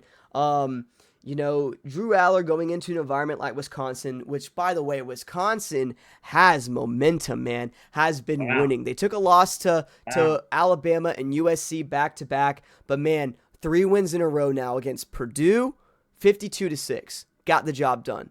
Wisconsin, or against Rutgers, 42-7. A Rutgers team, which, by the way, going into that week was like hot. That's what I'm saying. Hot, undefeated hot. And then you go into Wisconsin Northwestern. They get a win. I believe it was at Northwestern. I may be wrong about that. I'm not totally sure. But they get a win there against Northwestern. Which, by the way, Northwestern, their field, you seen the field they're playing at? Because they're named, it's so funny, dude. It's like right on the beach. It's gorgeous. But anyway, beautiful. Really, really fun game here. Wisconsin's defense has been playing extremely well. They obviously had, like I said, the rough outing for Alabama and USC, but ever since then, the most a team has scored on them is a touchdown. So I really like this. We've seen Penn State struggle with good defenses this year, even though I really like their offensive coordinator, who I would love. That's actually a guy for head coach maybe that I really enjoy. But or at least as an offense coordinator. But I really, I don't know. I have Wisconsin getting an upset here. I think it's a big time. It's going to be a huge game. Wisconsin's going crazy. They have momentum. Penn State's been shaky. This Wisconsin defense is going to step up. And this Wisconsin offense, they score points. They're going to come in here. They're going to score some points. This is going to be a hard-fought Big Ten game. I think it's going to be very physical down the line of scrimmage. But I think I really like this Wisconsin defense on this Penn State offense, and I think they can cause some issues. Maybe a couple turnovers for Drew Aller. I have them covering, obviously, because I think Wisconsin's going to even get the outright win in their home stadium. Oh, man. Wisconsin, let me tell y'all something. Wisconsin, they have, I don't know what happened, but they look like they couldn't do anything right against Bama. Now in these last 3 games against quality teams, by the way, they are beating teams like a team that ends up winning the national championship, how they would beat these teams. Crushing, like I picked Rutgers to beat them. And then when I went back and saw this game, it was like Rutgers was playing an NFL team. So Penn State with James Franklin has a solid team. Their main issue as a program, they have not been able to beat the elite teams in the Big Ten. They have always found ways to win these types of games. So from that standpoint, I would give the edge to Penn State in this game. But to your point, man, Wisconsin is playing unworldly defense right now. I'm gonna go ahead and pick Wisconsin in the upset in this game. Outright Victory. So I'm gonna pick Wisconsin to cover and to win outright. Just because I think you can't stop a train once it's going a certain speed unless you have enough force behind you. Mm-hmm. And I just don't think Penn State has enough force. They kind of struggle against teams that are not as physical at the point of attack. And I think Wisconsin is going to give them a little bit of a shock factor. And I wouldn't be surprised if Wisconsin sort of blew this game open and won it by 10 or more. So I'm going to go Wisconsin. Yeah, I could see this game going either way. I'm with you. You know what I mean? I could see Penn State coming in and rolling. I could see Wisconsin really having a great game defensively, and Drew Aller just struggling, which we have seen. You know, so I'm like you said, it's gonna be a good game. I feel like Wisconsin's at least gonna cover. You know, I think it'll be a really fun game. So game of the week, you know, secretly game of the week. Then we have the last game, the 10th game. A game that all eyes are going to be on. We have LSU versus Texas A&M. Let me see their rankings real quick, actually. I want to see what these teams are ranked. Oh, yeah, they got to move them up since it's... Oh, yeah, let's see. It is going to be... oh, come on, hold up. Sorry, 1 second. Football. It is going to be number 8 LSU versus number 14 Texas A&M. This is going to be a night game at Kyle Field. The cold will be going crazy there. It's going to be about 85 degrees. Texas A&M with a 52.7% chance to win. Texas A&M favored by 3 points. This game is going to be insane. I think it's going to be amazing. You're going to see Connor Wigman make a lot of mistakes against this LSU defense. I think you're going to see Nussmeier, which, by the way, so you brought a great point up earlier. Remember when you're like about the QB player, like it's just because of transfer portal and NIL? I actually agree with that. And a good example is Nussmeier at LSU, a guy who's been there for like 4 years and sat behind guys. And Yeah. look how he's playing now. He's in tune with everything around him. I think that's a really good Right. example. So I think you're 100% right there. I really like Nussmeier as a quarterback. He makes a lot of great throws. Just how is that environment going to affect LSU? That's the one thing I'm very interested in. You look at LSU's schedule, right? They really have not had a road test. They really haven't. Yeah. You have South Carolina, which is probably the biggest road test, and Williams-Brice Stadium gets pretty loud, but they only won by 3 points. Texas A&M's a much better team than South Carolina. So that's what I'm worried about is the road test element. We have not seen LSU do. That mixed with Brian Kelly not showing up in big games. I think Texas A&M wins. I think they cover. I think they have a phenomenal game here, a big statement game, even though LSU's gaining a lot of traction. Ooh. Man, why do we have these tough games? It's a great week. Let me tell you, when I'm just thinking how this matchup is going to play out in my head, um, LSU is going to concentrate their effort on stopping the Texas A&M rushing attack in this game. You got a guy named Le'Veon Moss, who I believe ran all over us like we were a high school team out there. Yep. And he's a really good running back. Um, they now, like you said, are playing.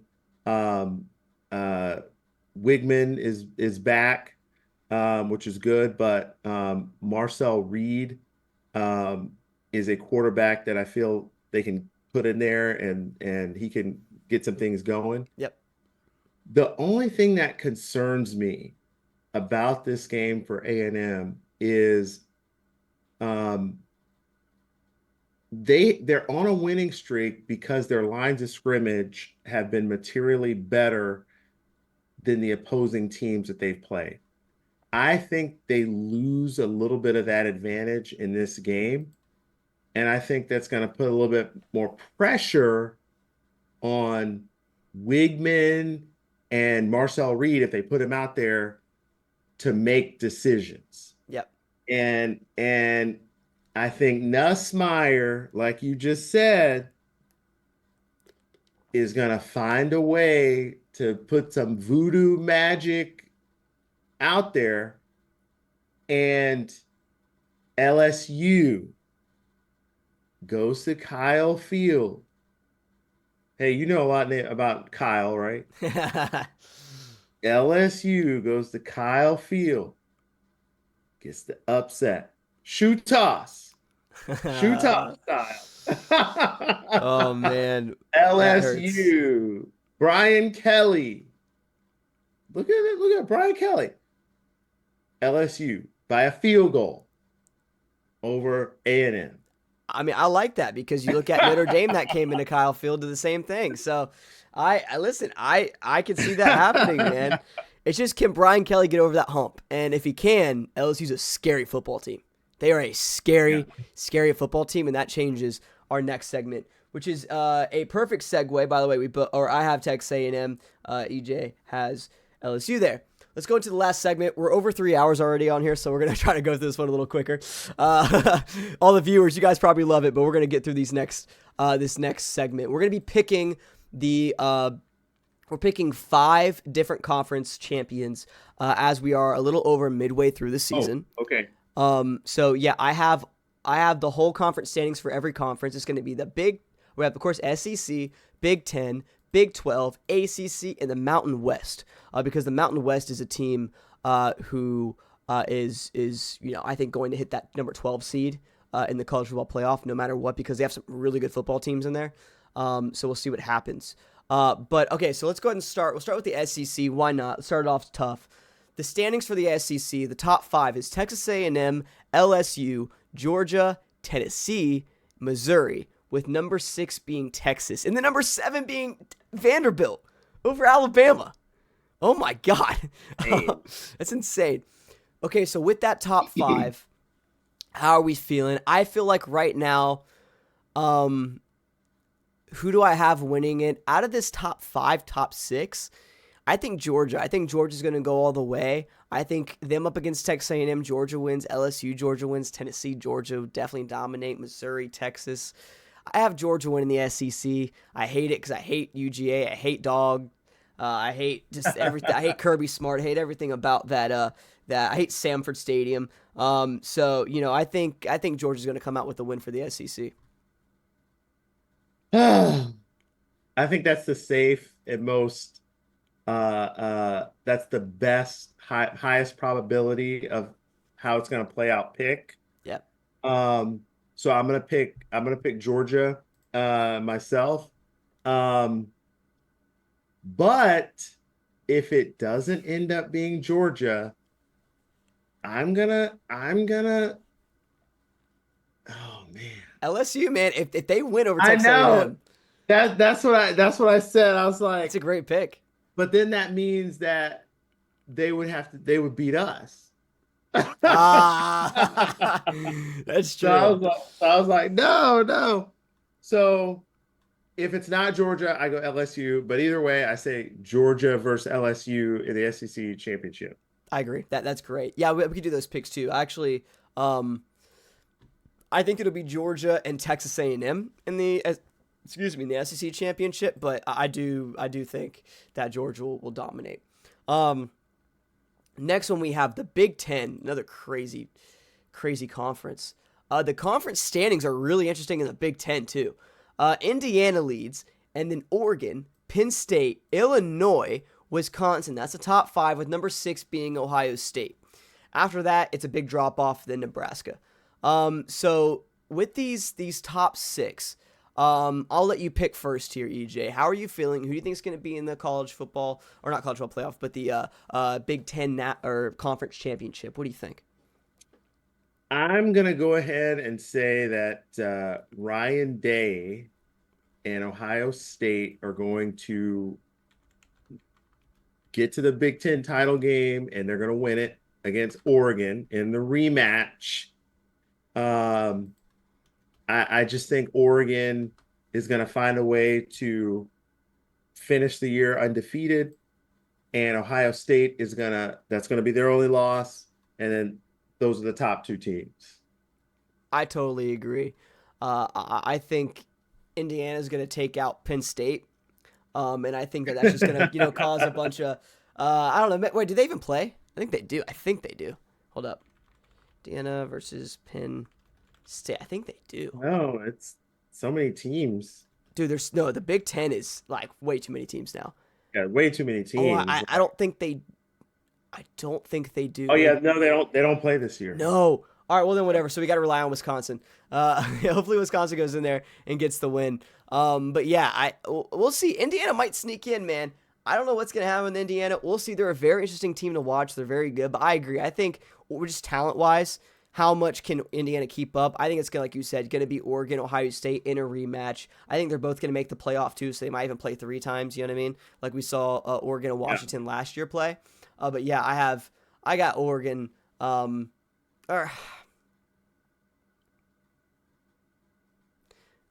man, winning it. I have to go Oregon, man. I have to. Which I know hurts, but I don't know. That it's such a toss up. You know what I mean? You don't know what's gonna happen, but Oregon won once. We'll see what they do here. I have Oregon winning that one. Okay. So I think they win the Big Ten. So there you go. Next one, the Big 12, another really fun conference, man. The top 5, we got BYU, Iowa State, Kansas State, Cincinnati, Colorado. That's the top 5 with Texas Tech at 6. Oklahoma State at the bottom. Really fun conference here. I'll I guess go first here. I mean, when you look at it, Colorado's a sneaky good team, but I don't think they're really going to. BYU's just on a roll, with BYU getting a win against UCF too. I have BYU making it. to the Big 12 championship. But I could see some teams knock. I feel like it's gonna be one of those teams where they're just gonna. Everyone's gonna knock each other off. You know what I mean? Like I could see the Big 12 getting extremely messy, really, really fast. And for that reason, I don't know, man. I don't know who's gonna be in the championship with BYU, but I think BYU makes it. I'm gonna go Coach Prime. Really? Give me Colorado to win the Big freaking 12 I like that pick. championship. Um,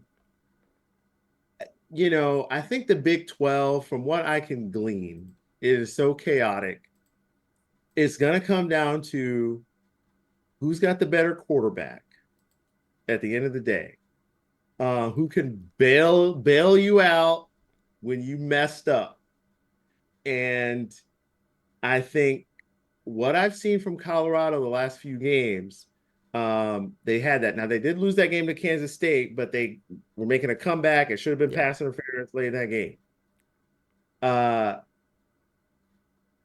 They've got a favorable schedule. I think this team maybe finishes with one more loss. And Colorado gets it done. I like that. No, I honestly love that pick, man. They've been playing extremely well recently. Big turnaround for Dion. I like that pick a lot. That's a great pick. I just went with the safe one. That's a great pick, though. I like that. All right, ACC. I think this one's kind of a given, at least on who we think is going to make the championship. I think we both say Clemson and Miami. Now, who do we think is going to win is the big question. EJ, you go first, my man. It's on you. Let's hear it. Clemson, Miami, definitely as of how it plays out right now. Miami doesn't play anybody. They play FSU this weekend. They don't have any other ranked teams. I'm going to go Clemson to win the ACC. I think Dabo is going to figure a few things out. Kubnik is playing within himself. I think he was trying to be someone he wasn't in previous years, but now he's toting the rock, making good decisions, and Clemson's defense is playing really well, even though they gave up a lot of points to Virginia. Well, not just that. There's some other games, too, where they let off, like, North Carolina State with 35 points. How consistent can the defense be? It's a great question. Yeah, that's a little scary when you think about playing Miami. But the thing about Miami is Miami's defense is has been so bad that I just feel like who's got the better defense in that game is going to win. Yep. So I'm going to go Clem Weezy. Yes, sir. After everyone doubted them after the Georgia game, you know what I mean? Like, everyone was done with Dabo. It looked like it was falling apart.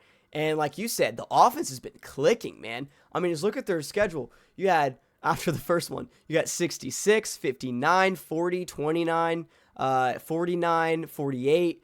They're putting points up on the board, man. Like I said, Klubnik is playing great. Maffa, their running back, Phil Maffa, can run the rock, bro. NFL running back. Dude puts his head down, very physical. I think they're going to play a great game, and I do think they make it. I'm really curious for the Louisville game in a couple weeks, which is going to be very interesting with them coming off of a bye week, and then Louisville will see what they do after that loss to the Miami game because now they control their destiny. So we'll see what happens with that. But yeah, I agree. I think Clemson wins it. Like you said, for the reasons you said, the offense is pumping and the defense is better than Miami's defense, and I think that's pretty obvious. So I'm with you there, man. So there we go. Mountain West is a really fun one. We have the top 5 being UNLV, Boise State, Colorado State, San Diego State, and San Jose State. A lot of states here, because then you have Fresno State after that. Listen, I don't know how you couldn't pick Boise State. I think is UNLV the team who the quarterback opted out? Yes. But the backup was better than the guy who opted out. Really? I have not been watching them this season, but you're right. They're putting up hella points. This guy, Haj Malik Williams. Yeah, Yeah. playing good, man. Okay, all right. Yeah. Oh, wow. So this is gonna be. I think it's gonna be Boise State UNLV, in the championship game. Let me see, if they play. Oh my God, they play. They play this weekend. Week. Oh, we should have picked that. Oh, yeah, Oh. yeah. That's hold on. Let me look that up. Let me look it up. We can actually pick that real quick. Um, Boise State UNLV. Well, I think it could definitely be a rematch, though. You know what I mean? For sure. But wow, what a game that can be. Yeah, it's number 17 Boise State 5-1 against UNLV. It's gonna be a 10:30 game. Guess I'm staying up for that one.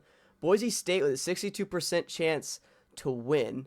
I'm really trying to find the spread here, and it's just not working for me. Oh. But hold up one second. Okay, Boise is a 3-point favorite in this game.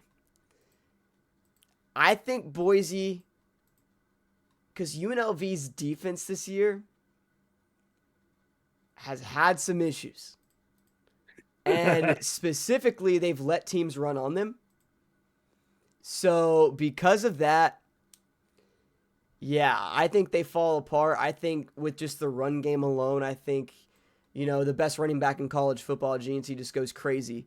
And I think it's a big game. I think Boise State wins that, and I think they have a rematch. I think Boise State wins again in the Mountain West Championship, and I think they make it to the college football playoff. Ooh, is it at UNLV? Or I guess it doesn't. Yeah, they play, I believe, in the Raiders Stadium, if I'm not mistaken. So yeah, Which is a beautiful stadium, by the way. yes, yeah, and it's gorgeous weather, which is inside anyway, but 71 degrees. Yeah, I'm gonna go Boise. Uh, I UNLV, I think, from what I can glean, is a very relative to the teams in the Mountain West. They're a little bit more physical, and they're able to like exert their will on you. Um, that's who Boise State is, except they're a little bit more explosive. Yeah. So I'm gonna go Boise State. Um, both teams are, but here's a stat. UNLV is 60-40 run pass as a team. Boise is more balanced. They're like 53-47. Mm-hmm. So I think they know, hey, let's stop that run. And that's part of UNLV just saying, we're going to just run the ball down your throats. Don't think that's going to happen against Boise. Broncos, get it done. Love that, baby. I love that. No, dude, until someone can stop that running back for Boise State, I'm picking Boise State. That guy, do you see his explosiveness? I've been watching college football consistently for about 10 years now. I've never seen a guy find a gap and explode through that gap like G&T, bro. He's unbelievable. And Oregon couldn't stop him. That's a good defense. My only thing about Boise State, is they do let up some points on defense. And UNLV does like to put up points. They put up 66, some big-time numbers. So can Boise State do enough on defense to give opportunities to their running back to have explosive plays? You know what I'm saying?